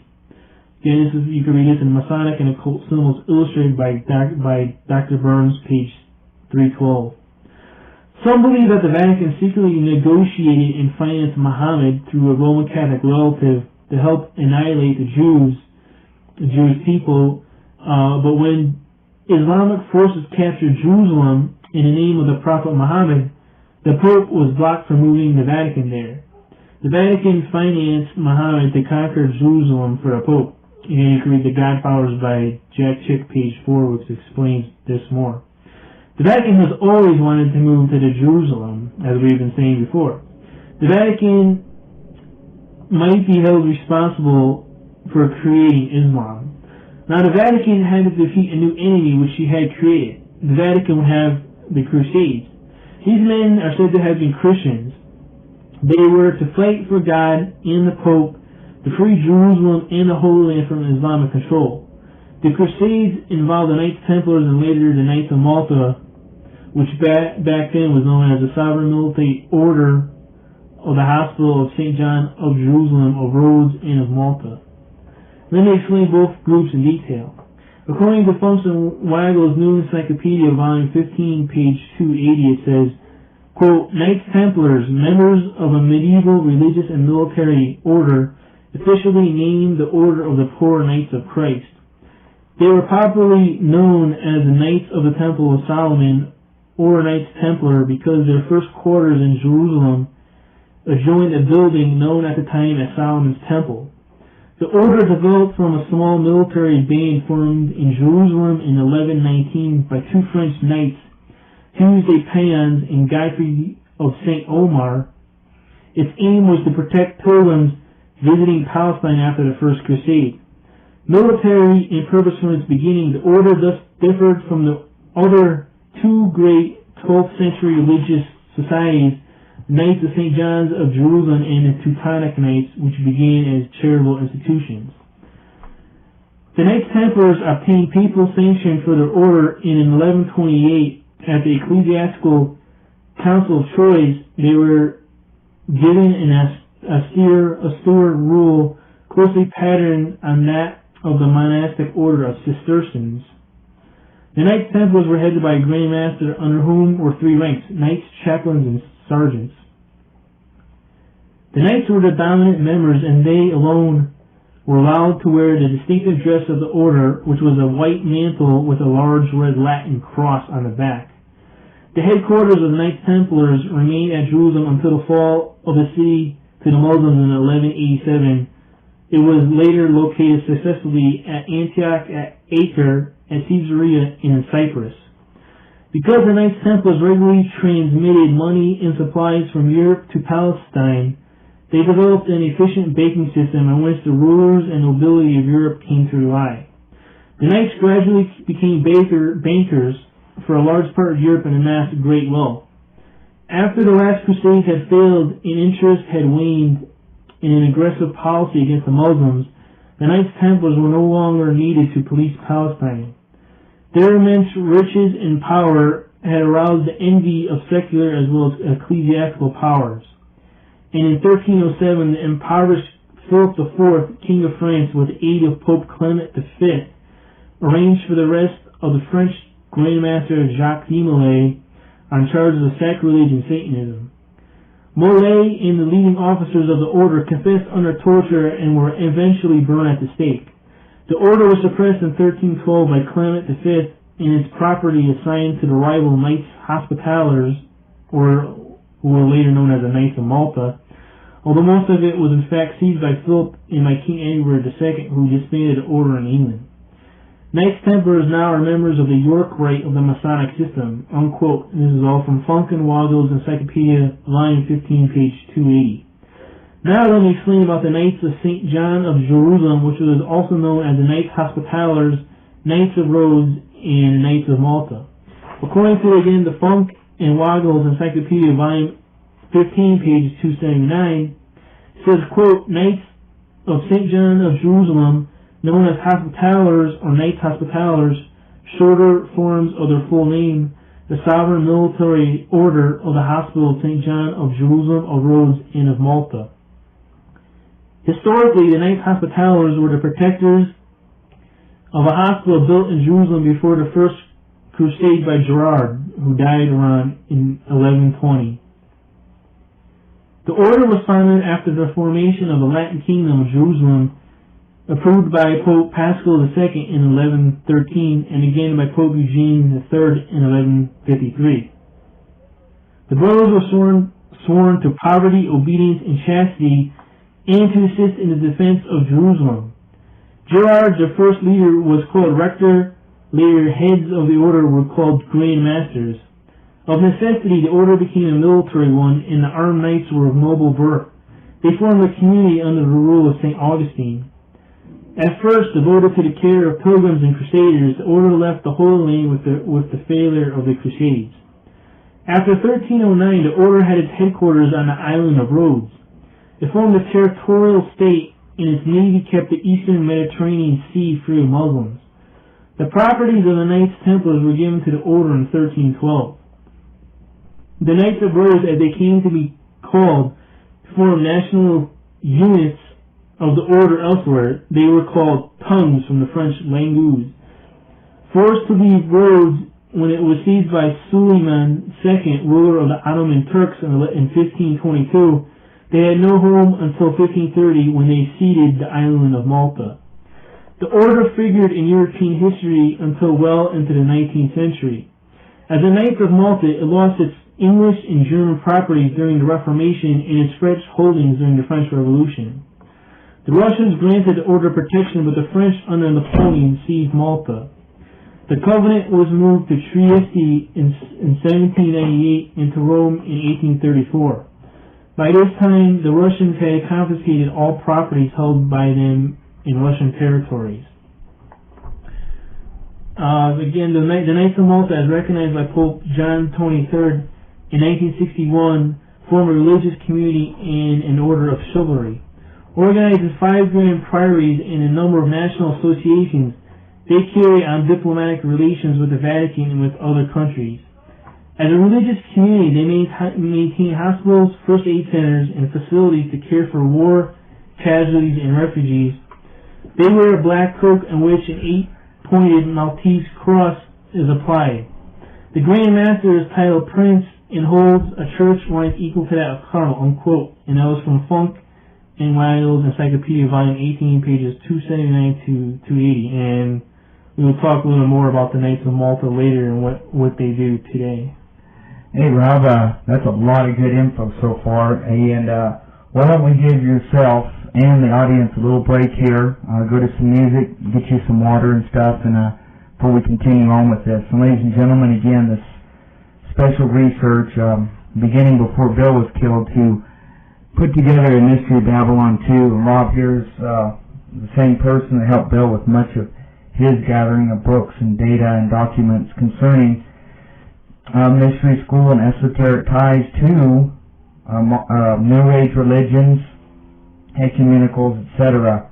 Now, please remember, ladies and gentlemen, the Hour of Time can only bring you this type of programming, researchers, or special guests like Rob, and this Friday again, the special guest, cutting-edge research, with your support. And you can support us through donations, either outright or for research materials, via the website, houroftheTime.com, or in writing, Hour of the Time, at P.O. Box 940, Eager, Arizona 85925. And again today, the 26th of July 2005 on WBCQ, The Planet.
appliances is the praxis behind them.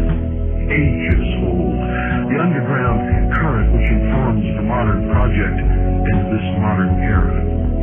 You see, for life in our modern era is little more than life in an open-air, mind-controlled laboratory. To transform the mass of targeted recipients plugged into the electronic and digital pageantry of the establishment's system of things into the perfect human zombie.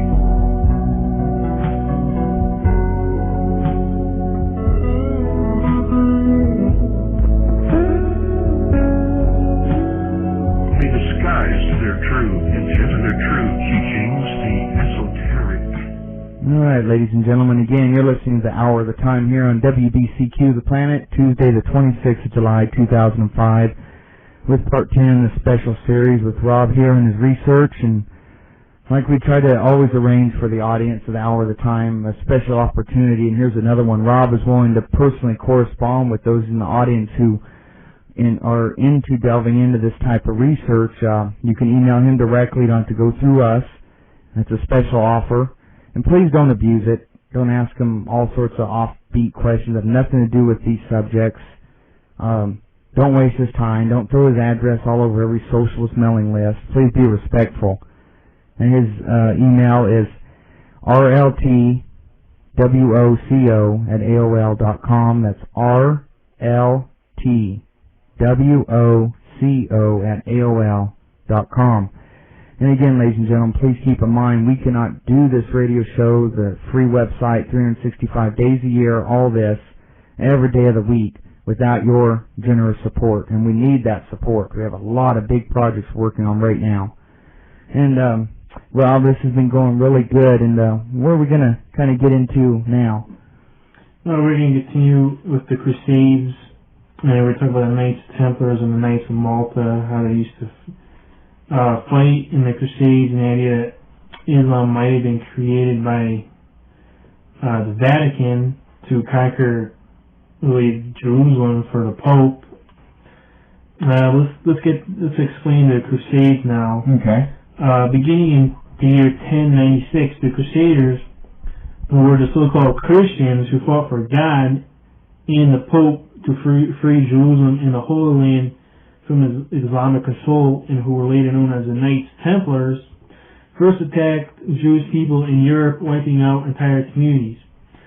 When the Emperor Constantine retired, he gave the Bishop of Rome the title Sumo Maximus Pontifex, making him a pope. Constantine moved to Byzantium in Turkey in 330 AD, and gave it a facelift and called it Constantinople, which today is called Istanbul in Turkey. As time went on, a split developed in the Roman Catholic institution between Rome in the west and Constantinople in the east. Constantinople became the head of the Orthodox Church. They became bitter enemies. In 1204, Pope Innocent III raised up the Fourth Crusade and attacked Constantinople. His crusaders smashed the city and its people and looted everything they could get their hands on. Instead of coming back under the Pope's control, the Orthodox survivors cursed the Pope and they pulled further away. As time passed, the Eastern Russian Orthodox churches fell under the protection of the Tsars of Russia. The Roman Catholic institution felt if the Tsar and the Orthodox Church would not submit to the Vatican, they should be destroyed just like the Jewish people. And you can read this in The Godfathers by Jack Chick, pages 4, 5, and 8, where he gets his information from Alberto Rivera, who was said he claimed to be an ex-Jesuit priest. Eventually, the Vatican became tired of the Knights Templar. The Vatican wanted to get rid of them for failing the Pope in the Crusades. On October the 13th, Friday the 13th, 1307, which was the first October surprise, Jacques de Molay, the last Grand Master, and his Knights Templars were arrested in France. They were accused by the Vatican of worshipping Baphomet, the goat of Mendes, which was represented by the Crusaders' cross or Jerusalem cross, and for urinating on crucifixes and committing homosexual acts. This arrest took place on Friday the 13th. It is from the Knights Templars that we get the expression of Friday the 13th being an unlucky day. On November 22nd, 1307, Pope Clement V issued his papal bull against the Knights Templars. Is it a coincidence that November 22nd was the day John F. Kennedy, a Roman Catholic, was assassinated? Was this revenge by the Knights Templars and Freemasonry against the Vatican by killing a Roman Catholic president? On March 11, 1313, and that date sometimes changes, some people say it's March 14th, 1313, Demolay was burned at the stake. The Knights Templars were said to have been destroyed, but they went underground and eventually developed into Freemasonry. The symbol of the Crusaders' Cross or Jerusalem Cross is on the hat of the Sovereign Grand Commander of Freemasonry. He is also the man in charge of all 33rd degree Freemasons. The symbol on his hat is in a very slightly modified form. Aleister Crowley, an occultist and 33rd degree Freemason, used the symbol. Crowley knew it represented Baphomet. Dr. Burns says, quote, "This symbol is on the New Catholic Bible, the Jerusalem Bible," unquote. Again, from Masonic and occult symbols illustrated by Dr. Burns, page 312. The Vatican is busy secretly pouring millions of dollars into multitudes of new Bible translations, each one based on a new corrupted manuscript. Later, after the Crusades in 1541, Loyola founded the Society of Jesus, or the Jesuits. The Jesuits have been secretly involved in some of the big events in the past. The Jesuits coached and directed Marx and Engels, who wrote the Communist Manifestos in the 1800s. The Communist Party was helped formed by the Jesuits to destroy the Orthodox Church in the Tsar of Russia. This was for revenge from the Crusades. France in the early 1900s made a deal with the Tsar of Russia. France got rid of its Catholic king and became a republic. The Orthodox Church was spreading into Bulgaria, Romania, Greece, the European part of Turkey, and Serbian Yugoslavia. The Vatican decided he had to destroy France and destroy the religious competition in the Balkans. The Jesuits' plans would end up in World War I. Germany was led by Kaiser Wilhelm, a Roman Catholic, and he asked the Vatican if he could expand Germany's borders. Pope Pius X and the Jesuits allowed him to expand Germany's borders. Pope Pius X died on August 20, 1914, and was replaced by Pope Benedict XV. Germany was fighting France, England, and Russia. The U.S. then got involved on the side of France, England, and Russia. World War I lasted 4 years, of 1914 to 1918. You can read a lot of this in The Godfathers by Jack Chick, in the book I recommend everyone get, called The Secret History of the Jesuits by Edmund Paris. And that's from that book, pages 8 through 9 and 11, 116 to 124. And it's kind of ironic that World War I was starting with Pope Benedict XV, and now we have another Benedict in the Vatican now. And of course, the Masonic plan is to have 3 world wars, and now we have another Benedict Pope in the Vatican now. Yeah, and we also have the other aspect of the Third World War being perpetuated by one world order crowds. They're doing all they can to start World War III right now, ladies and gentlemen, whether that be in the Middle East or wherever, and they're going to make this a religious war instead of a world government type approach, and then say as an afterthought, oh, we might as well have a world religion. They're going to subvert Christianity and morals and republic and freedom through a world religion and church first, and that'll make a world government body easier to establish by going that backwards route. And you're going to see this religious tension and the fights among the esoteric and the mystery schools increase. There are different sides of this fence, and of course everyone wants to be in charge. Right, and the dispensational Christians believe that World War III is going to involve Russia and it's involved in the Middle East, and it's part of Bible prophecy in Ezekiel 38:39. That's what the last world war, and then the world leader will emerge and save Israel and save Russia. Because when we talk about dispensational Christianity later, and really what it is Christian Zionism or Christian socialism. But continuing in preparation for the Russian Revolution, The Jesuits are said to believe to work closely with Marx, Engels, Trotsky, Lenin, and Stalin. In April 1917, Lenin and his men made a trip through Germany in the quote-unquote sealed train. Diego Bergen, a German Roman Catholic, was trained in Jesuit schools. He arranged this journey for Lenin and his men. Bergen later became the German ambassador to the Vatican during the Weimar Republic in Hitler's regime. The Weimar Republic was later destroyed by Franz von Papen, a Roman Catholic, and Eugenio Pacelli, who later became Pope Pius XII. When Lenin arrived in Russia in April 1917, his competitors were controlling the revolution. The Tsar was forced to give up his throne, and he and his family were put under house arrest. The troops loyal to the Tsar were called White Russians. The revolutionaries were called Reds. Lenin gained control of the revolutionary government and moved into Moscow on March 10, 1918. On July 17, 1980, the Ural Soviets found the royal family guilty and were all murdered. Later, Orthodox priests, nuns, and monks were murdered. Later, the older chief patriarch of the Orthodox Church greeted the communists and gave them the Tsar's gold and the Pope's gold, and the communists accepted it and let the patriarch live. The Jesuits in the Vatican wanted revenge on the Orthodox Church and communists of Russia. And I agree, and a lot of this explained in the Godfathers by Jack Chick, pages 13 to 15. Later, the Jesuit general Halk von Ledowchowski assigned a Jesuit to work with Mussolini. The Catholic vote directed by the Vatican put Mussolini in power. Pope Pius XI called Mussolini, quote, the man whom Providence allowed us to meet, unquote.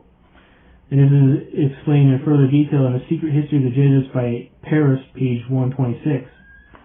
Mussolini again signed a concordat with the Vatican, making Roman Catholicism the only recognized religion allowed in Italy and its territories.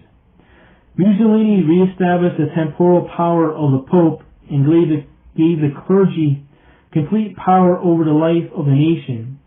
It is in The Secret History of the Jesuits by Edmund Paris, page 126, and The Woman Rides the Beast by Dave Hunt, chapters 18 and 19 in his book. Later, the Jesuits were involved with putting Hitler in power. The Jesuit Bernhard Stempel is said to believe to be the writer of Mein Kampf, which is written for Hitler to use. This is in The Secret History of the Jesuits by Paris, page 138. The Jesuits built the Third Reich for Hitler. They used a swastika, which is the symbol of the sun, used in Hinduism and by Freemasons. Germany signed a concordat with the Vatican in 1933. Cardinal Eugenio Pacelli signed a concordat. This is in The Secret History of the Jesuits by Paris, pages 128 to 129. In the Nazi Party, there was Goebbels, who was Jesuit educated at an academy in Catholic Rhineland. He studied for the priesthood as well as Austrian fascist Dollfuss, Hitler, Bormann, Kaltenbrunner, and the homosexual commandant of Auschwitz, Rudolf Hess. Baron Konstantin von Neurath, a Roman Catholic, was Hitler's first foreign minister. Himmler, head of the Gestapo, Heydrich, who was Himmler's right-hand man, Kaltenbrunner, who succeeded Heydrich, Müller, and Frank were all Roman Catholics. Himmler's uncle was a Jesuit priest and a superior officer of the SS. This is in The Secret History of the Jesuits by Paris, pages 167 to 168. And we also, good note to add here is that, of course, a lot of them were also occultists, the Nazis, and Himmler, who created the Jesuits, is said to have formed the SS really based on the Jesuit orders. Loyola was really one of his idols. He really based the whole SS order on, the occult in Loyola, and, the foundation, the headquarters for the SS was really all occult, geometry and, the way they built their headquarters for the SS.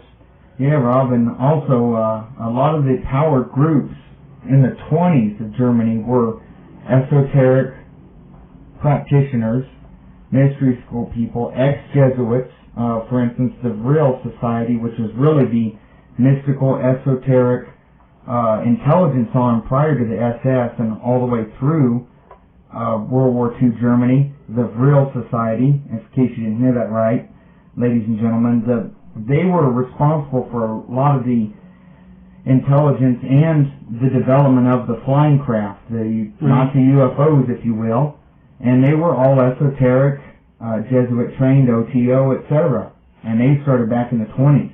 Right, the Vril Society, Thule Society, you know, they wanted a real craft, and it's all connected to the occult, and they wanted the flying machines, and, you know, the Hitler, they're the ones who, you know, started this technology with their flying tortoises, or they call them Foo Fighters, the French, and, you know, it's all documented, and of course, through Operation Paperclip, when the Americans got all this technology and all these scientific and, you know, all these papers from the Nazis, you know, we received all this information, the British, the American governments received all these technologies and all these scientific papers that they wrote. And also, we've been talking about how the Jesuits were involved with putting Hitler in power. We also remember that there were, of course, American capitalists put Hitler in power. You know, it's been documented that Prescott Bush, you know, the grandfather of the president now, they helped finance Hitler. You know, there's good books by Anthony Sutton, Wall Street and the Rise of Hitler, the unauthorized biography of George Bush. You know, it talks about the Bush connections with putting Hitler in power. Also, some classic texts like I.G. Farben, written right at the end of World War II, when the first storehouses of SS paperwork were seized before the rest conveniently disappeared. I.G. Farben, another classic. You know, a lot of these American capitalists helped put Hitler in power. Like Henry Ford, I think he received a German Cross or some reward by Hitler. You know, that's documented. A lot of these American capitalists, again, the idea that they're going to use socialism, communism, they're going to control really the wealth of the world. They're not going to redistribute it to anyone. You know, if you're not one of them, and one of their things is if you're not one of them, you're nothing, and that's what they believe in. If you're not one of the initiates of their, you know, the Freemasonry or whatever, the New Age religions, then you're nothing to them. You know, those who are illumined. And even these lesser degrees, these guys who are low degrees, 3rd degree Masons, these guys think they're they're not going to be part of it. They're just a window dressing. They don't know what's going on. They just go because they want to get away from their wife once a month. Or, you know, drink beer for cheap. It's for acceptance. That's all the secret side is. I'm accepted. I'm part of the elite. Then a lot of them never go past the 3rd degree. And then when they get to the 33rd or the 32nd degree, it's really split in two. A lot of them don't even know about the Luciferian initiation part of it. You know, they really think they still think it's a Christian organization. You know, a lot of these men. The next power the Vatican wanted was Spain. 3 presidents of the Spanish Republic were Necito Alcala Zamora, Manuel Azaria, and Juan Negrin. They were all Jesuit trained. These 3 men had demanded 5 laws passed in Spain to block the Vatican's interference in the Spanish Republic. The 5 laws were: 1. All Roman Catholic Church property was to be nationalized. 2. All Roman Catholic churches to be taxed. 3. No more schools in the hands of the priests. 4. All schools, convents, and monasteries to be under the control of Spain. And 5. To recognize Protestantism. This all started the Civil War in France. The Pope hired several divisions of Muslim mercenaries to fight under Franco, who was a Freemason, to kill all Roman Catholics, Jews, and Protestants who opposed them. Because a handful of communists backed the Republic, the world was led to believe it was a communist revolution. General Franco later became the Roman Catholic dictator of Spain. The Pope excommunicated the heads of the Spanish Republic and declared spiritual war between the Holy See and Madrid.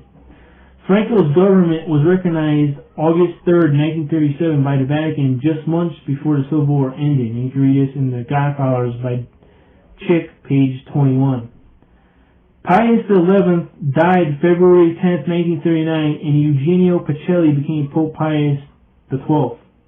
Hitler started attacking parts of Europe, and World War II started around 1939. Japan would later join Germany, Italy, and Spain. The Vatican established diplomatic relations with Tokyo, Japan in March 1942, and you can read this in The Vatican and World Politics by Avril Manhattan, page 412. Later, the Vatican wanted to still destroy the Orthodox Church in Yugoslavia. The Orthodox Church members, who were called Serbians, were murdered by a Ustashi squad led by Ante Pavelic. The Ustashi murdered King Alexander I. This group was led and started by the Jesuits. Many Roman Catholic and Jesuit priests were members of this Ustashi. Aljozy Stepanek, who was the Catholic Archbishop of Zagreb, Croatia, and Papal Nuncio Ramiro Marcone also helped the Ustashi. The Jesuits created Ustashi and murdered Orthodox Serbs to create an independent Catholic Croatia. Stepan Heffer and Andrea Artukovic were involved in many deaths. Artukovic fled the U.S. after murdering almost 1 million people and were mostly Orthodox Church members. These Serbs were given two choices, either convert to Roman Catholicism or die. Many converted, but much more were murdered. Yugoslavia almost got Artukovic back to pay for his crimes, but Cardinal Spellman in the U.S. and the Catholic-controlled U.S. Immigration Service and U.S. Intelligence Service blocked his extradition back to Yugoslavia. And you can read all this in The Godfathers, page 23, The Secret History of the Jesuits by Paris, pages 143 to 148, The Vatican Holocaust, the whole complete book by Avril Manhattan, and you can find it on the website free on reformation.org. A Woman Rides Beast by Dave Hunt, chapters 20 and 21, and The Impalpable Survivor, Yugoslavia and Its Problems, 1918 to 1988 by Stevan K. Pavlovich, chapter 7. Hey, alright, Rob. That's a good bibliography list for people to get in and do their research and check out what we're saying. And we probably need to wrap her up here. I want to thank you again for helping me out here and helping us finish this. That it really started before Bill's murder. And we're going to wrap this up when all this is done and put together, that Mystery Babylon 2, which much of Bill's work, in his own words and everything, your work, Rob Houghton's work, my work, in the combined series as we were working on prior to his death, and just kind of had to get put on the back burner to get through everything. But again, ladies and gentlemen, today, the 26th of July, 2005, Tuesday, you've been listening to the Hour of the Time on WBCQ, The Planet, and I want to thank everybody for tuning in to another exciting broadcast, and be sure to tune in every day. And remember, the Hour of the Time is listener supported. We cannot maintain this show and the website and research without your support. And you can do that in various ways. Donations outright, donations for research material. Go to the website, houroftheTime.com. Look there into the hot shop. See our literally thousands of broadcasts on thousands of subjects. Our video titles, our publications, or write for a hard copy catalog. We'll get that right off to you. And we have PayPal as an option for those of you who like to go that route with cards, etc. Or you can send donations directly to the P.O. Box, and I'm the one who does the mail, so it's not getting handled by a lot of other people whatsoever. And again, thank you for tuning in, and be sure to tune in every day to the Hour of the Time.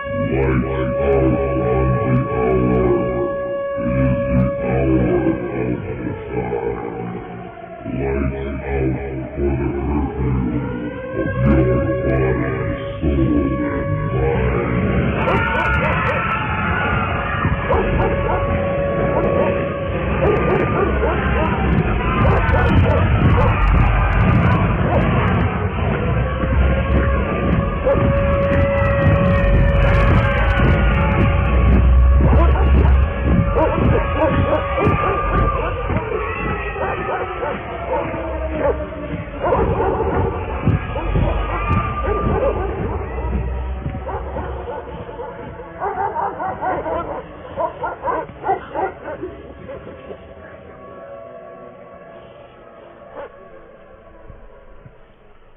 Good afternoon, ladies and gentlemen. You're listening to the Hour of the Time, today being Wednesday, July 27th, 2005. Now, you're listening to the Hour of the Time on WBCQ The Planet, 7.415 megahertz and 9.330 megahertz out of Monticello, Maine. Now, to reach the Hour of the Time, you may do so by writing Hour of the Time, P.O. Box 940, Eager, spelled E-A-G-A-R, Arizona, 85925. Again, that's Hour of the Time, P.O. Box 940, Eager, Arizona, 85925. Now to visit our website, houroftheTime.com, a wonderful website full of research material, news links, special projects. I highly suggest you go there, and go there often. We're constantly changing, adding, updating. It's not necessarily all on the front page either, ladies and gentlemen. So you need to keep abreast. If you'd like to email me directly, it's houroftheTime@hotmail.com, houroftheTime@hotmail.com, and the studio number, call-in line, etc. is 928-333-2942. And since we're on that subject, tomorrow, Thursday the 28th of July, we're going to do a call-in show here with Rob T. and myself concerning the mystery schools, esoteric, dispensationalism, New Age religions. Please call in and participate. You'll simply use the studio number, 928-333-2942. Share your research. Discuss these topics with us, ladies and gentlemen. And then on Friday, we have another very special guest calling in. He's going to report live from the Convention of Conventions when it comes to the cyber security, physical security, internet and computer security, and really a collection of the who's of the spooks out there. It's DEFCON 13, the Black Hat, and you're going to be amazed at what you hear, and this again is another exclusive Hour of the Time opportunity. Now, ladies and gentlemen, please remember the Hour of the Time is listener supported, and without your support we cannot continue this cutting-edge research. The website, free to the audience, 365 days a year. We can't continue our website live Monday through Friday on WBCQ The Planet, and all the special research and other costs to run this operation.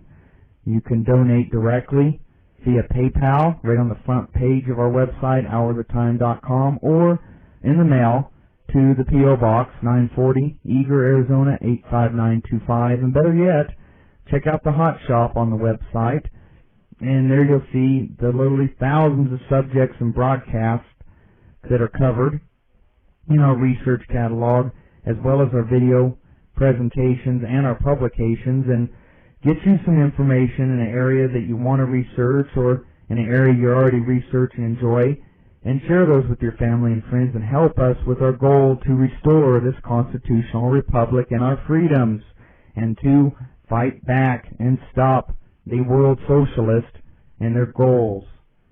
Now we're going to go to a quick musical break and then have Rob on here to continue with us today.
Alrighty, ladies and gentlemen, again, you're listening to the Hour of the Time on WBCQ The Planet, Wednesday, the 27th of July, 2005. Today, part 11 in this special series, which will culminate in a combination of symbology research from Rob Houghton, myself, Rob, here our special guest, the other Rob, his research, and Bill's, many of the broadcasts he did in advanced research of the mysteries and esoteric right prior to his murder, and that he did get down on tape and recorded into Mystery Babylon 2, which we had been working on prior to his death. Now today we have our special guest on, Rob, and that's not the host and webmaster. Do not get confused. And he is given the hour of the time a unique opportunity again. We arranged with him where you can do direct correspondence and send it through me and forwarding emails with him on these subjects. And don't abuse it, please. His email is rltwoco@aol.com. That's rltwoco@aol.com. And again, ladies and gentlemen, we're going to continue on today's part 3 in this segment of our series, kind of a sub-segment, if you will. And it's, again, the Four Horsemen Explained, and a lot of the symbology and ties behind it, and how the Vatican esoteric and mystery schools tie into each other. And Rob, we got you on there. Okay, Doyle. All right, how's it going today? All right. All righty, and Rob, we're I believe you're going to continue on with the Black Horse, and then wrap it up with the Pale Horse. Right. We left off with the Black Horse, which is the third seal. We were talking about the H.O.T.T squad and how the Vatican wanted to create an independent Catholic Croatia during World War II, and how the Jesuits were involved with killing the Serbs, and of course a lot of the Serbs were Orthodox Church, and the Vatican wanted to destroy the Orthodox Church and bring them back under Rome, under the Vatican. And continuing, today Bosnia and Herzegovina is near Croatia. The Catholic Church was also involved in the crises there in the 1990s. And a good book to read is Bosnia and Herzegovina, Tradition Betrayed by Robert J. Dania and John V.A. Fine, Jr.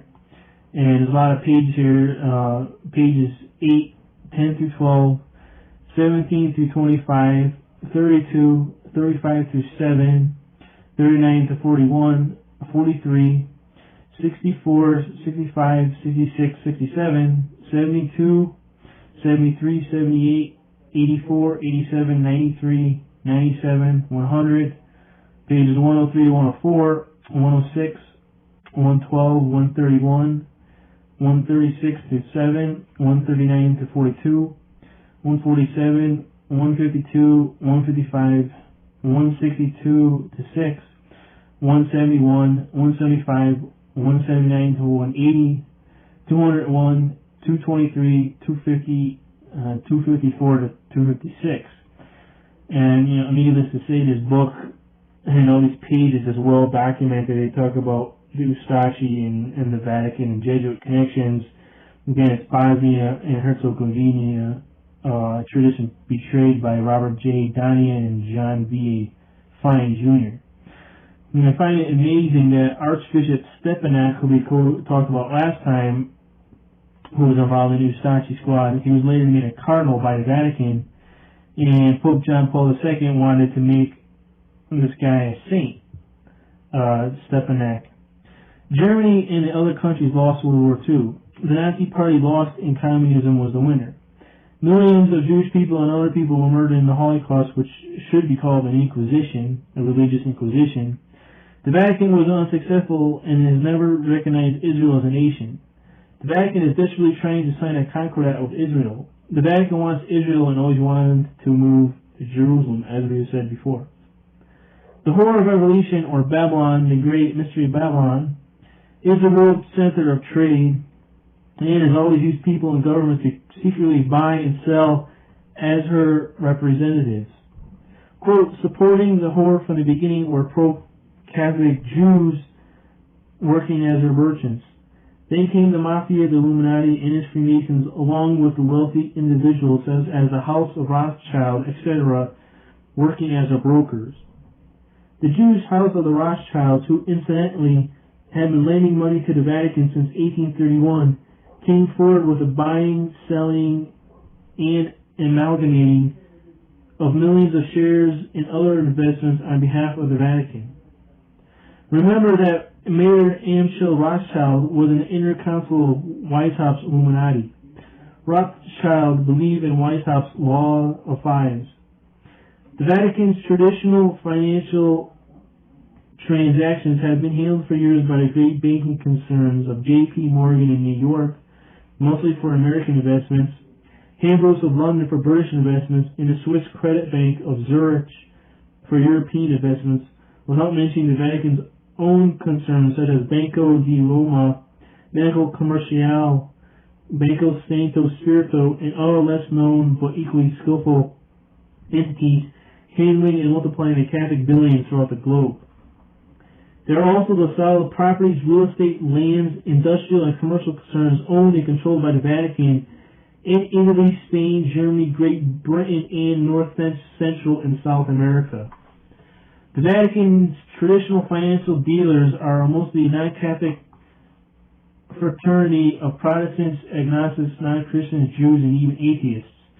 The Vatican has always invested its money in real estate, stocks, and shares, and you can read all about this in the book called The Vatican Billions by Abraham Manhattan. Political parties are controlled by loyalists and Weishaupt's Illuminati. Hardly anyone goes into high office without their approval. They control and direct the funding of the right and left wings in politics. They control the Republican and Democratic parties in the U.S. The higher ones of both parties are members of certain organizations. Some of these are the Council on Foreign Relations, the Trilateral Commission, the Bilderbergers, Freemasonry, the Rose Cross or Rosicrucians, the Knights of Templar, and Knights of Malta. The U.S. public doesn't get to select the candidates. We think we are voting for the best man, but whoever we elect is their man. They select the candidates, and the candidates are presented to us as a choice, either Republican, Democrat, or whatever. It doesn't make a difference which choice we make anymore. Let's look at some of these men. Ronald Reagan was made an honorary 33rd degree Freemason in his second term, and he believed in a New World Order. And he used to be called Red Ronnie in Hollywood. Franklin D. Roosevelt was a socialist and a 33rd degree Freemason and created a welfare state in the U.S. with the second New Deal in the 1930s. Bill Clinton was Jesuit trained from Georgetown University, and he holds the rank of a senior Dean Malay in the state of Arkansas. And the Dean Malay Society is the group for Masons, their sons, or their nephews who will become Masons. And these are people who are under 18 to become members of the Dean Malay Society, which is the Freemasons really group for young teenage boys. And again, the Dean Malay is a clue because Dean Malay is the name of the last Grand Master of the Knights Templars, so obviously there's a link between Templars and the Freemasons. Now you can look at some Clinton and Dean Malay websites are www.deanmalay.org. You can look on their website, and there's a bunch of other sites, the Grand Lodge of www.grandlodge-nc.org. There'll be archives there on Dean Malay and Dean Malay websites linked to Clinton being a Dean Malay. George Herbert Walker Bush is the Knights of Malta. The book we offered here from our time before the Oklahoma City Day 1. In Appendix A explains about the Knights of Malta, and I'm going to quote from that book, we've quoted from before. It says, quote, "The Knights of Malta is one of the high degrees of Freemasonry. Freemasons descended from the Knights Templar. The degree of Knight of Malta is conferred in the United States as an appendant order in the Commandery of Knights Templar. There is a ritual attached to the degree, but very few are in possession of it, and it is generally communicated after a candidate has been created a Knights Templar. The Knights of Malta were successfully taken over by the Knights Templar during the Peasants' Revolt as an act of revenge. For the Templars, vengeance was required when the Knights of Malta accepted the property of the Templars after the Pope, on orders from King Philip of France, destroyed the Templars. Consequently, the Templars have sworn revenge against all Christians and nations. Their goal is to establish a one world government and one world religion over the ashes of all existing religions and nations." Unquote. It would be correct to say that the Knights Templars swore revenge on Roman Catholicism in the Vatican and not on Christians, unless you consider Roman Catholicism as being Christianity. Again, quoting from the book, quote, "To this day, the Knights of Malta are the militia of the Pope and are sworn to total obedience by a blood oath, which is taken extremely seriously and to the death. In times when the Pope is threatened, the Swiss mercenaries that guard the Vatican are dismissed and the Knights of Malta take station as the elite militia and guardians of the Pope. The Knights are also sworn to instantly forsake everything and everyone and hasten to the aid of the Pope should they be called. They are sworn to absolute obedience to the Pope, forsaking all other allegiances, duties, or obligations whatsoever. The Pope, as the head of the Vatican, is the head of a foreign national power. Membership in the Sovereign and Military Order of Malta denotes an allegiance to that foreign power in the form of the nation of Malta and the Pope. The Sovereign and Military Order of Malta headquarters in Rome covers a sizable piece of real estate. It is recognized as a sovereign nation by all nations and by the United Nations. All members of the Sovereign and Military Order of Malta are issued and carry a diplomatic passport which exempts them from prosecution under the laws of all nations save Malta. The passport also denotes an official of a foreign government who is performing in the interest of Malta first and foremost. By virtue of the blood oath of obedience to the Pope, the members are required to support to the death the desires of the head of the Order of the Knights of Malta. In this case, it was Pope John Paul II. Now it's a new Pope, Pope Benedict XVI. Over and above all other allegiance to any other loyalty, such as a loyalty to the Constitution for the United States of America. The Pope is openly calling, Pope John Paul II was openly calling for world government by the year 2007. Those who are presently members of the Knights of Malta must, on penalty of death, support those policies advocated by the Vatican. It is not hard for them to do this. They believe in these policies and principles. The policies exposed and proclaimed by Pope John Paul II were as follows: the end of sovereignty for all nations, including the United States, end of absolute property rights, end of all gun ownership rights, the new international economic order, world government, the redistribution of wealth and jobs, calls for nations to trust the United Nations, total disarmament, promote the United Nations as the hope for peace, promote UNESCO, the daily educational and cultural arm of the United Nations, promote interdependence, support sanctions honoring Father Pierre Teilhard de Chardin, the New Age humanist priest, support the belief that the economic principle of traditional Christian or Catholic social doctrine is the economic principle of communism, and promote the Pope as the acting go-between for the United States and the Soviet Union. And also could be seen in Oklahoma City, Day 1, by Michelle Marie Moore, pages 307 to 309. You see, the members of the Knights of Malta are not the actual decision makers. They are owned by the Vatican. They are members of the Knights of Malta and under complete and total obedience to the Vatican's political ambitions.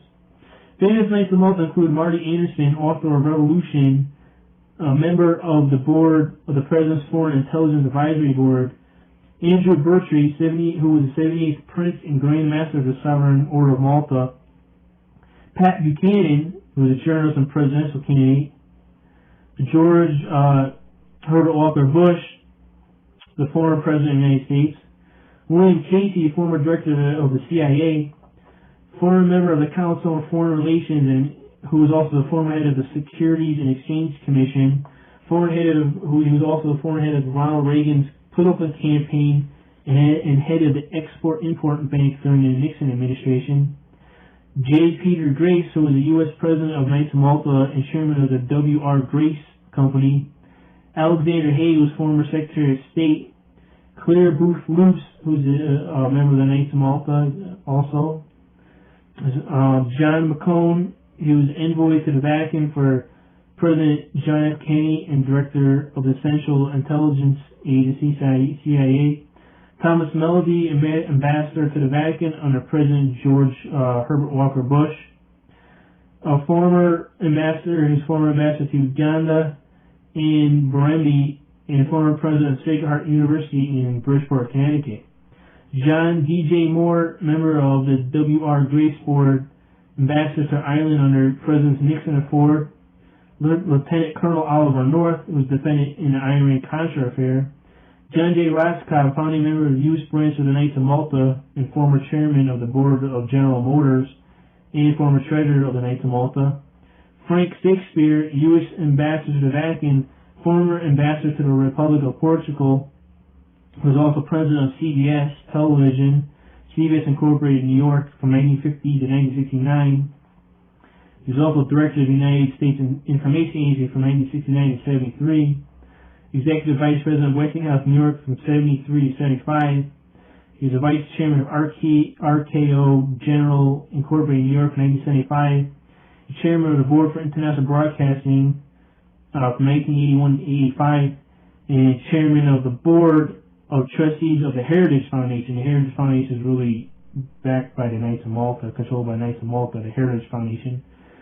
Other members of the Knights of Malta are Martin F. Shee, Executive Vice President of Morgan Bank, Myron Taylor, who was envoy to the Vatican for Roosevelt, Robert Wagner, former mayor of New York City and envoy to the Vatican for President Jimmy Carter, Vernon Walters, former director of the CIA, chief diplomat, troubleshooter.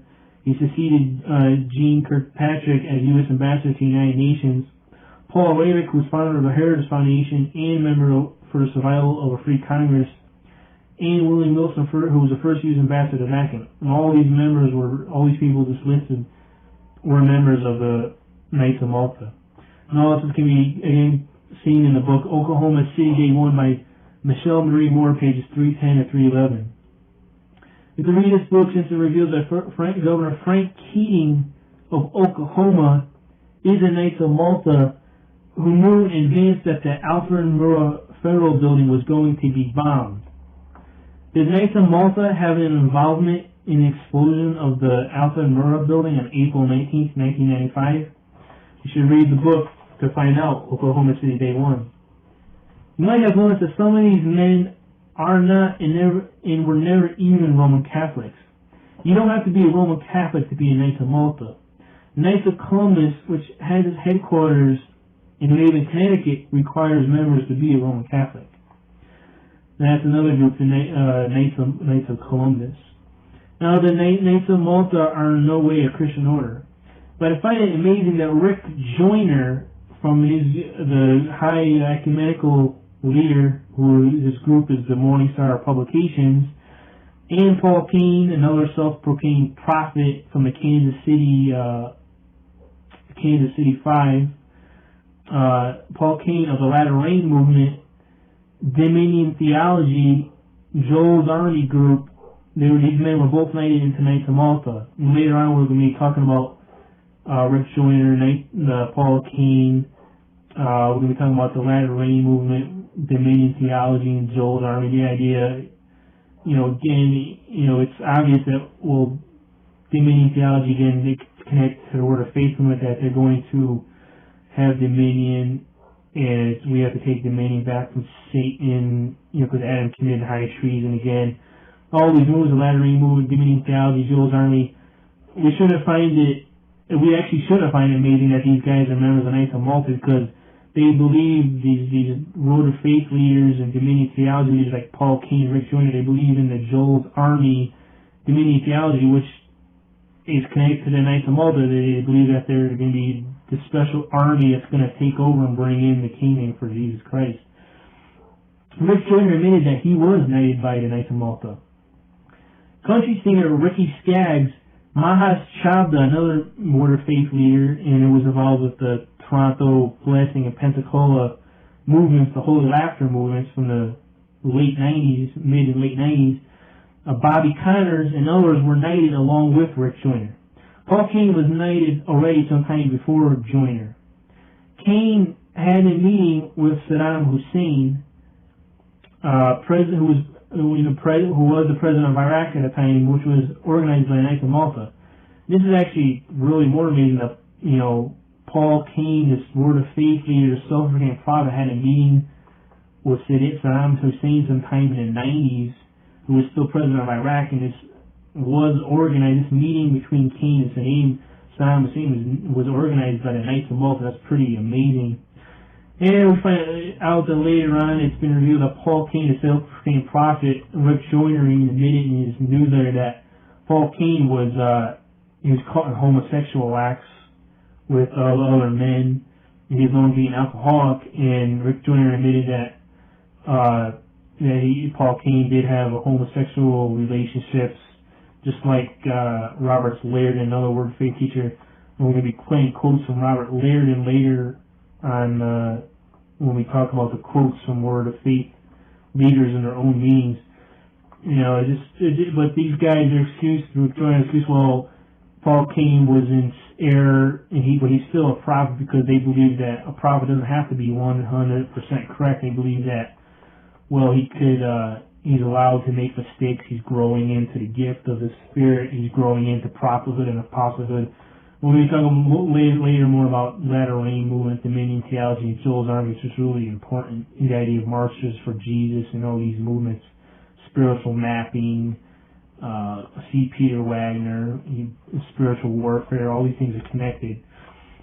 You find a lot of this information between the Knights of Malta and the links of Saddam Hussein and Paul Cain and Rick Joyner being united by the Knights of Malta in the newsletter called End Times of Victorious Living, September to October 1998, and November to December 1998 newsletters. And this is from Dr. Joseph Chambers, Paul Creek Ministries, North Carolina, who has some really good information and has a 10 or 11 audio videotape set about these holy laughter and these revivals, which is really everyone should get a hand. Take a look at and get. And that's from, you can look at his website, and these articles on his website also. It's www.paulcreek.org. paulcreek.org. You can contact Joseph Chambers from these ministries. You can also contact Rick Joyner about the Knights of Malta, and he'll gladly give you information about his involvement with him and also about them. And he doesn't hide his information at all. He has various books about the Knights of Malta, how they were this Christian organization. Again, he doesn't talk anything to it with Freemasonry and esoteric religions. He, thinks that he's a crusader. That's what they believe. They believe they're all crusader knights, and they're going to take over the Vatican. They're going to take over. And really, they're really working for the Pope. They're going to, if they're becoming Knights of Malta, they want to have a one world government really under the Pope, and they believe that they're going to bring in the millennial kingdom of Jesus, and they're going to Christianize the world. And really, what they're going to be forcing people to supposedly accept their version of Christianity. That's what is going to happen in the future. I also find it amazing that the one who spent most of his life writing and exposing the Vatican was also a Knights of Malta. And who is this man? He is the author Avro Manhattan. And he's written really great books exposing the Vatican and Jesuits. He was made a Knights of Malta for operating a radio station called Radio Freedom, which broadcasted to the partisans in occupied Europe during World War II. His aristocratic roots meant that he was a knight of the House of Savoy, as well as a Knights Templar and a Knight of the Order of Mercedes. So according to this, he was a Knights of Malta and a Knights Templar. You can check this out on the website www.reformation.org/avro.html. And the website www.reformation.org is a must website about the Vatican. It has a lot of books by Avro Manhattan about the Vatican in connection to Vietnam, the Vatican's Holocaust. There's a bunch of 2 or 3 books by Avro Manhattan right there on this website, reformation.org, that everyone should take a look at. George Herbert Walker Bush who was also in Knights of Malta, we talked about before. He was also a member of the Skull and Bone Society of Yale University in New Haven, Connecticut. His father, Prescott Bush, was also a member of the Skull and Bone Society from Yale. The Skull and Bone Society is really a black lodge of Freemasonry. The skull and bones or skull and crossbones mentioned earlier is the black flag of the Jesuit priests under the extreme oath in induction. This is the same flag that appeared on the pirate ships of the old days, right after the Templars were banished. These flags started appearing, the skull and bones flags. It was called the Jolly Roger. It was said that the pirates never attacked the ships carrying the Pope's share of gold, precious stones, spices, etc. Only the ones going to the kings of Spain, England, or Portugal were attacked. The Jesuits and the Templars combined were the ones behind the pirates. And then they had, obviously they had wars. The Vatican and the Templars always had wars, or always, fighting the Jesuits, and the Vatican persecuted the Templars, and the Templars swore that the Vatican was their enemy, in which they became Scottish Rite Freemasonry, the Templars. Also, the Knights Templars used the symbol of the skull and bones. They also had their own fleet of ships, and this has been documented. The symbol of the skull and bones has an important meaning. J.E. Surlott, in his book, A Dictionary of Symbols, defines skull as, quote, an emblem of the mortality of man. However, like the snail's shell, it is in truth what survives of the living being once its body has been destroyed. It therefore comes to acquire significance as a receptacle for life and for thought. It is with this symbol, meaning that it figures in books on alchemy, where it is represented as a receptacle used in the processes of transmutation, unquote. And this is from a Dictionary of Symbols by J.E. Surlott, page 299. Quote, several saints' legends also made use of regenerative bones. Saint Germain resurrected a calf on whose flesh he had just feasted by laying the bones on the hide and praying over them. A derivative medieval belief was that every body contains an incorruptible seed bone, out of which, as they say, as a plant out of the seed our animal bodies shall in the resurrection of the dead spring up, unquote. And this is a quote from the Woman's Encyclopedia of Myths and Secrets by Barbara G. Walker, pages 115. And this is a really good reference book that everyone should take a look at. Talk about myths and secrets. Again, by Barbara G. Walker, page 115. The Woman's Encyclopedia of Myths and Secrets. Quote, the skull and crossbones symbolize the death of the individual self or ego, the death that is required before resurrection into a higher level of being or consciousness. This symbol is also associated with physical death and appears on regalia used for funeral services. One legend says that when Hiram Abiff's body was discovered, again, Hiram Abiff is from Masonic legend, he received 3 wounds. He was holding the secret, the master's secret word. He was destroyed by the Jubellum, and Jubello. He received 3 wounds. When his body was discovered, the skull is said to have rested on crossbones. Another version attributes this symbol to a story about Robert Bruce, who was the king of Scotland. There's also a Templar legend connected to the symbol. In that story, a Templar knight loved a woman who died. He was so possessed by his passion that he broke his vows, came to a grave, and violated the body. After he had finished, a voice spoke to him from the grave, telling him to come back in 9 months. And there's another. They like to use the number 9 in their myths and legends. The mystery religions like the number 9. When he returned, again, 9 is also like when the woman gets pregnant, she's in labor for, she's pregnant for 9 months. They use that also. When he returned and dug up the grave, he found a skull resting on the woman's thigh bones. The voice told him to take the skull, and he died. The skull was magical and gave him magical advice. This story may be related to the charges that the Templars had a magical head called Baphomet that they worshipped, unquote. And this is from the Little Book of Freemasonry by St. G. Duchesne, pages 101 to 102.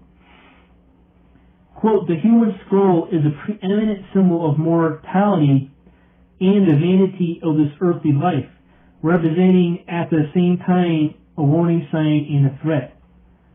2 beliefs which are found the world over and which are shared by humanity, past and present, are that all bones are centers of psychic energy and that the head is the dwelling place of the soul.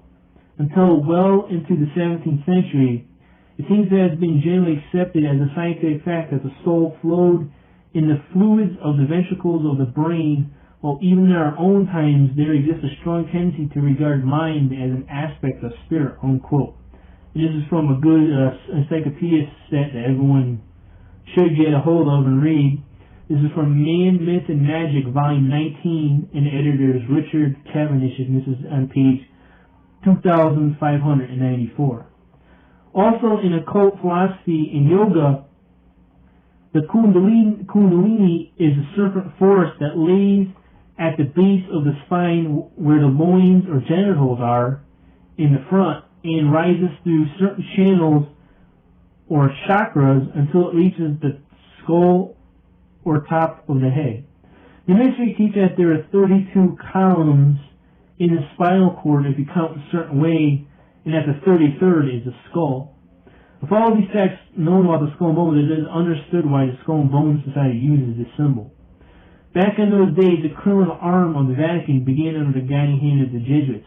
Today, the mafia is one of the criminal arms of the Vatican, and it's been documented that the mafia is connected to Giuseppe Mazzini in Italy, who was a Mason, and his friend was Albert Pike, who was the head of the Scottish Rite Freemasonry in the Carolinas, and this connections. The Masons are really behind the creation of the mafia, and the Vatican has always used the mafia. When we talk about the Kundalini, the serpent force laid at the base of the spine, and a lot of people try to combine that and connect that to the Holy Laughter movement, that they're really doing the same things. What they do in yoga, they just sit there and, supposedly when when the serpent force rises, goes up to the skull at the top of their head, they reach enlightenment and illumination. Some people say they do ecstasies, and it's really hard to say what they do. I really never saw anyone reach the stage of enlightenment. So they had ecstasies and they laugh. A lot of people try to connect this to this Holy Laughter movement from these movements in the 90s, the Toronto and Pensacola revivals. I don't know if this is really accurate, but the Holy Laughter movement really is a mystery religion. They're doing altered states of consciousness. They're barking like dogs, and we can talk about this more later. The Holy Laughter movement. They're laughing. They're barking like dogs. Some people cluck like chickens and bark like dogs, and howl like wolves, and it's all based on emotions, experiences, that they're really getting more knowledge of the revelation of the Holy Spirit in their lives. Now, Satan, super politician, and Antichrist may come into power through the Vatican. All this is interwoven with the Masonic lodges and the Illuminati, and can be traced back to Nimrod's idea of a one world government in Genesis chapter 10. Roman Catholicism is a mixture of witchcraft, Judaism, paganism, and just enough perverted Christianity to make it appear respectable. Roman Catholicism is the same basic religion that was at the time of the Tower of Babel or Babylon, and of Nimrod and Semiramis in Genesis chapter 10. A really good book to read is The Two Babylons that Alexander Hislop already quotes. He connects the two Babylons, the Vatican, to the old Babylon, and talks about Nimrod and Semiramis in greater detail. Hey, Rob, let's go to a break here. Give yourself and the audience a little gap here for just a couple minutes. Get some water. Remember, ladies and gentlemen, the Hour of the Time is listener supported, and through your donations we're able to keep the Hour of the Time going on the air and bringing you research on the website, etc., to help you in your knowledge base, to help restore the Constitution into its full power and bring back our republic and our freedoms. Now, after this musical break, we'll continue on, ladies and gentlemen, with today, the 27th of July, 2005, part 11 in our long-running series here, and really a subpart, part 3, that we started this week, of the Four Horsemen Explained.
psychological warfare. It is not enough to simply review the latest technology of coercion, the most recent gadgetry and techno-junk littering the hardware supply depots of governments and so-called cults. You see, far more dangerous than these appliances is the praxis behind them. Ages old, the underground current which informs the modern project and this modern era. You see, for life in our modern era is little more than life in an open-air, mind-controlled laboratory. To transform the mass of targeted recipients plugged into the electronic and digital pageantry of the establishment's system of things into the perfect human zombie.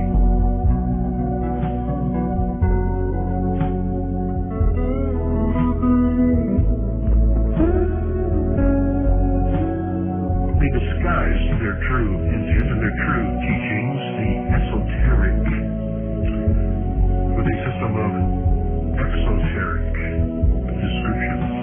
Now, to the profane would mean one thing, and to the initiate or the adept would mean quite another.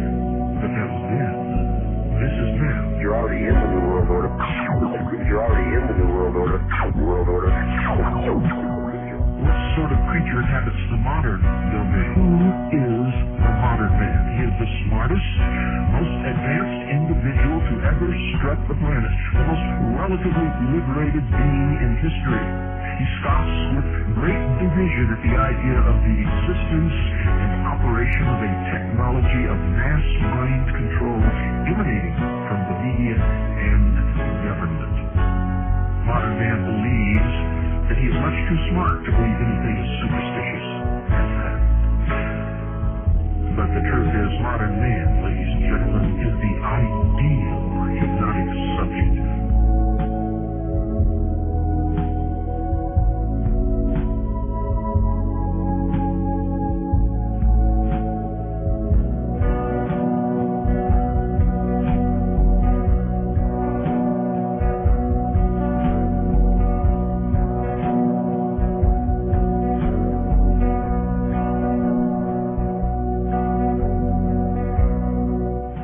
Ladies and gentlemen, you're listening to the Hour at a Time today, Wednesday the 27th July 2005, part 11 in our long special series that we're going to continue on, and as a subpart per se, part 3 of this segment this week, the Four Horsemen Explain. We'll be wrapping that up, today, and then tomorrow, the 28th, Thursday, we're going to have open phone lines, call and discuss this topic, etc. It's going to be really good, ladies and gentlemen. The call-in number and the regular studio line for messages, anything, is 928-333-2942. That's 928-333-2942. And our website, houroftheTime.com. And my email, houroftheTime@hotmail.com. Remember, ladies and gentlemen, we are listener-supported. Now, we're going to continue on here. We're just going to get on to the next segment in today's broadcast, and Rob, we're going to kick off the last seal, I guess, here. Yeah, the last seal is the pale horse.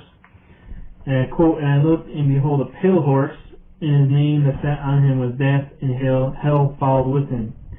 And power was given unto them over the fourth part of the earth, to kill with sword, and with hunger, and with death, and with the beasts of the earth." Unquote, and that's from Revelation 6, verse 8. This horseman is a mixture of the red and black horses. When the colors red and black are mixed together, you get a pale color. This is the final solution. The people will follow Antichrist, which may be the last pope. The ecumenical and charismatic movements were created to bring Roman Catholics and true biblical Christians together as one. The movements say that you are a Christian no matter what religion. The term separated brethren was used a lot. The Jesuits are secretly using the charismatic movement to push the techniques of the Montanists, the mystics, and the Loyola's spiritual exercises, as well as behavioral sciences, through groups known as Cursillo, Marriage Encounter, D. Chloris, etc. You can read this in the Force by Chick, page 24. One result of these movements is the development of new Bible translations, all based on the United Bible Society's Nestle Allen Greek text and the Alexandrian text. There is said to be a white and pale flag in the United Nations replacing the communist and fascist flag. Red and black are between the white and pale colors of this flag. A symbol used by the Jesuits is a dove. The mother goddess of the pagan religion was Cybele. She was known as the dove that binds with cords. Jesuits used the symbol of the dove because it is related to the mother goddess Cybele. Cybele, or Semiramis, was later changed to the Virgin Mary. There is a magazine that some Christians read called Charisma Magazine. On the front cover of it is always a symbol of a dove. Christians say that it is on the magazine because the dove represents the Holy Spirit. If you read this magazine, there are many articles promoting the ecumenical and charismatic movements and pictures of priests and true biblical Christians coming together as one. What is happening to today's Christian leaders? Billy Graham, Pat Iverson, Bill Bright, Chuck Colson, Paul and Jan Crouch, and so many others are actively involved in the charismatic and ecumenical movements. The Promise Keeper is nothing but an ecumenical movement. Bill McCartney, the leader, is still a closet Roman Catholic. One leader in the Promise Keepers once said that the music of the Beatles, the rock group of the 1960s, was inspired by the Holy Spirit to lead souls to Christ and start a revival. And you can read a good book is Promise Keepers, Another Trojan Horse by Phil Arms. One of the greatest leaders of all time has been compromising for years now. This is Billy Graham. He received an honorary degree from Belmont Abbey College, a Roman Catholic college. The book called The Deadly Deception by Jim Shaw and Tom McKinney reveals how Jim Shaw was initiated as a 33rd degree Freemason in Washington, D.C. The date was June 6, 1966. On page 104 of the book, it says, quote, "There are some extremely prominent men there that day, including a Scandinavian king, 2 former presidents of the United States, an internationally prominent evangelist, 2 other internationally prominent clergymen, and a very high official of the federal government, the one who actually presented me with the certificate of the 33rd degree," unquote. Shaw later revealed in an audio tape that the internationally prominent evangelist was Billy Graham. Billy Graham didn't receive the 33rd degree on that day, which means that he had received it before this date. You must understand that to attend an initiation of the 33rd degree, you have to be either getting it on the initiation day or already are a 33rd degree Freemason. Billy Graham didn't receive it then, which means he had to have received the 33rd degree sometime before June 6, 1966. And you can read this, an old newsletter from Tex Mars, Flashpoint, August 1995, and the May 1998 newsletters by Tex Mars. And you can listen to Tex Mars audio tape, Bible Prophecy Update Volume 6 from October 1994, and the Awful Truth about Billy Graham tapes 1 and 2 from January 1997, all from Tex Mars Power of Prophecy. We should pray for these men who have compromised of the horror of Babylon. Have they ever read Ephesians 5:11 or 2 Corinthians 6:14-18? Another belief that movement Christians get confused about in support is dispensationalism. It was started in the 1830s and was popularized by John Nelson Darby, who created the Plymouth Brethren. Dispensationalists believe that Jews are still God's chosen people. They hold to the belief that God still has a special plan for the geographical entity of Israel, and those they believe are the physical descendants of Abraham. They say that God has 2 separate plans, one for Israel after the flesh and one for the New Testament church after the Spirit, Holy Spirit. Some leaders of dispensationalism were John Henry Newman, who created the Oxford movement, Edward Irving, who created Irvingites and was one of the first preachers who taught about a 2-phase return of Christ known as the rapture, which came from a prophetic revelations or dreams from a woman named Margaret MacDonald, and also Cyrus Ingerson Schofield, who brought forth the Schofield Reference Bible. Dispensationalism is nothing really but Christian Zionism. Christian Zionism is the belief that Israel is still the focus of God's ultimate plan for the future, despite the fact that the New Testament covenant, brought with it the international body of Christ and the emphasis on salvation through faith and not ethnicity. Christian Zionism also is the belief that the modern ethnic people called the Jewish people in the modern geopolitical land called Israel is still the focal point of God's redemptive plan because, after all, God made a promise to Abraham about multiplying his descendants and giving them the promised land, and God isn't about to change his mind. Christian Zionism is really a theocracy, which is a form of government by a divine being and or by priests. Physical Israel is then earthbound, and it would become God by the deification of man. Zionism is a way to manipulate people into accepting a world government ruled by God's chosen people, and they perpetrate this dream through the delusion or the manipulation that is for the preservation of the state of Israel. Zionism is races claiming its adherents to be a superior race chosen by God to rule over all other races in a world totalitarian socialist government. When I say Zionism, I don't just mean Jewish people. Zionism is not Judaism. Don't confuse the two. A lot of Jewish people do not believe in Zionism. There are many American and British Zionists. Zionism ties in with the beliefs of British Israelism, Anglo-Israelism, and the Christian identity movement. And all of this is connected to British Freemasonry.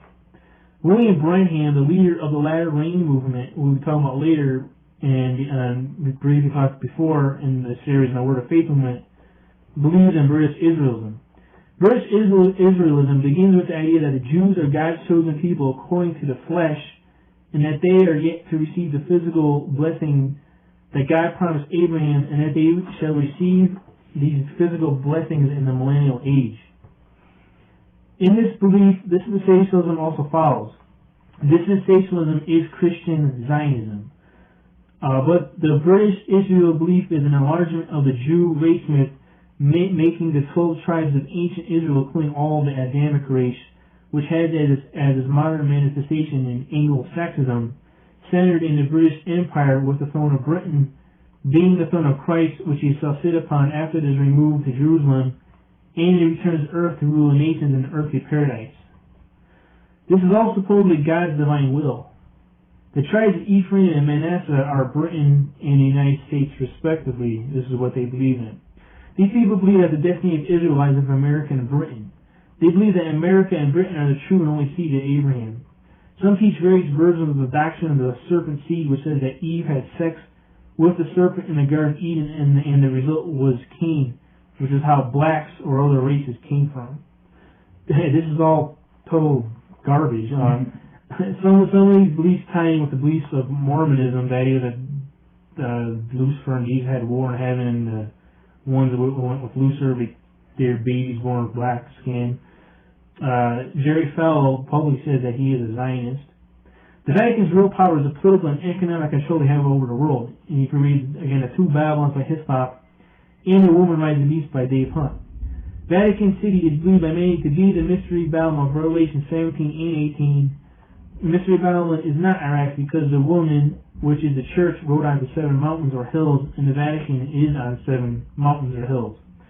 Christians in the world are drunk with the wine of the fornication of the whore of Babylon. They don't understand about any of this. In the future, during the tribulation period, the Vatican may rule the world. The last pope may be Antichrist. He will force everyone to receive his mark.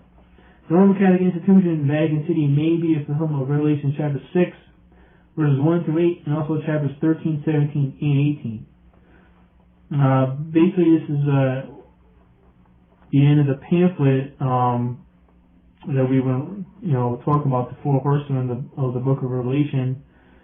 We want to understand that the Vatican, what they have done in the past, what they're doing in the present, what they plan to do in the future, and all this information needs to be, understood by everyone. A lot of people have to agree with what we say about the colors and the 4 seals, but we just use that to try to explain what the Vatican is doing, the colors that the Vatican uses. Mm-hmm. And that, again, ladies and gentlemen, just like all the other parts of the series, we've given you an immense amount of bibliographical background, so you can go out, read the stuff in their own writing, Word of Faith movements, ecumenicals, etc., dispensationalism, everything footnoted, given out right on the air. Do your own research. If you totally agree with us, then you're just a robot. There's no way you could Do your research yourself, though, and check it out, and verify your sources, ladies and gentlemen. That's what we really ask. Rob, how would you like to wrap up this? It's third part today, the 27th July 2005 of the Four Horsemen Explained, a sub-segment of our special long series here. How would you like to wrap up the show? We just don't have much time left. No, it's what I want to understand, to find out what, a lot of people expose the conspiracy, Illuminati conspiracy, like, a lot of people know about the Masons and stuff, but a lot of people really don't talk about the Vatican, what they're doing. They're one of the powers, Bill said in the past that the four main powers he found out were British Freemasonry, French Freemasonry, Zionism, and the Vatican. Mm-hmm. And the Vatican has always been united with France. Of course, they fought with France, but they're really, Vatican they really are linked with France and French Freemasonry.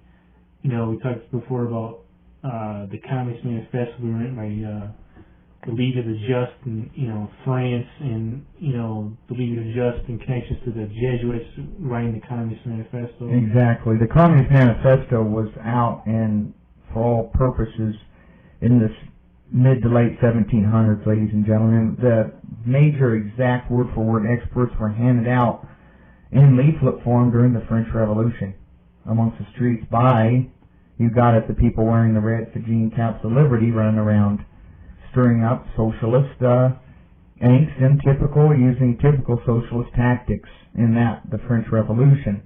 Karl Marx is simply a pen name to bring it into the modern times, if you will.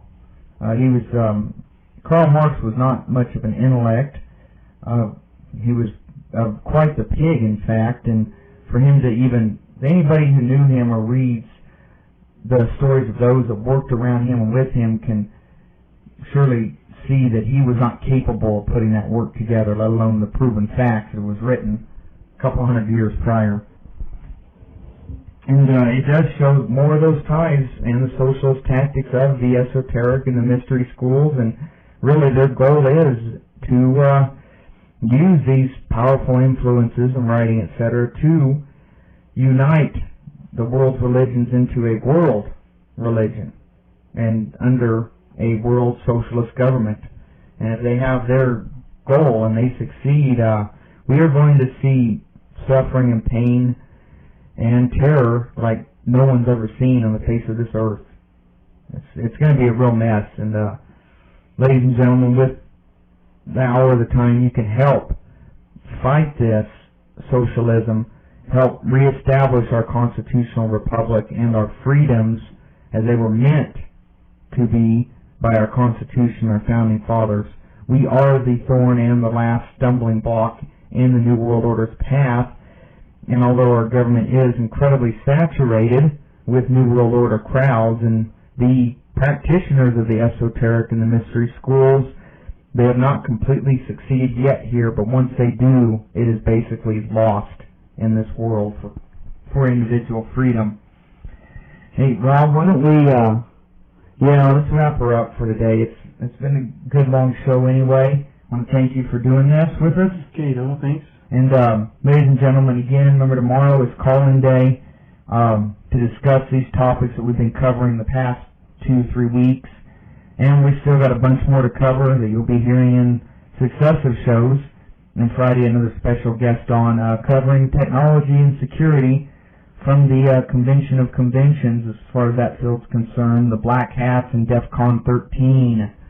Thank you for tuning in. Be sure to tune in every day to the hour of the time.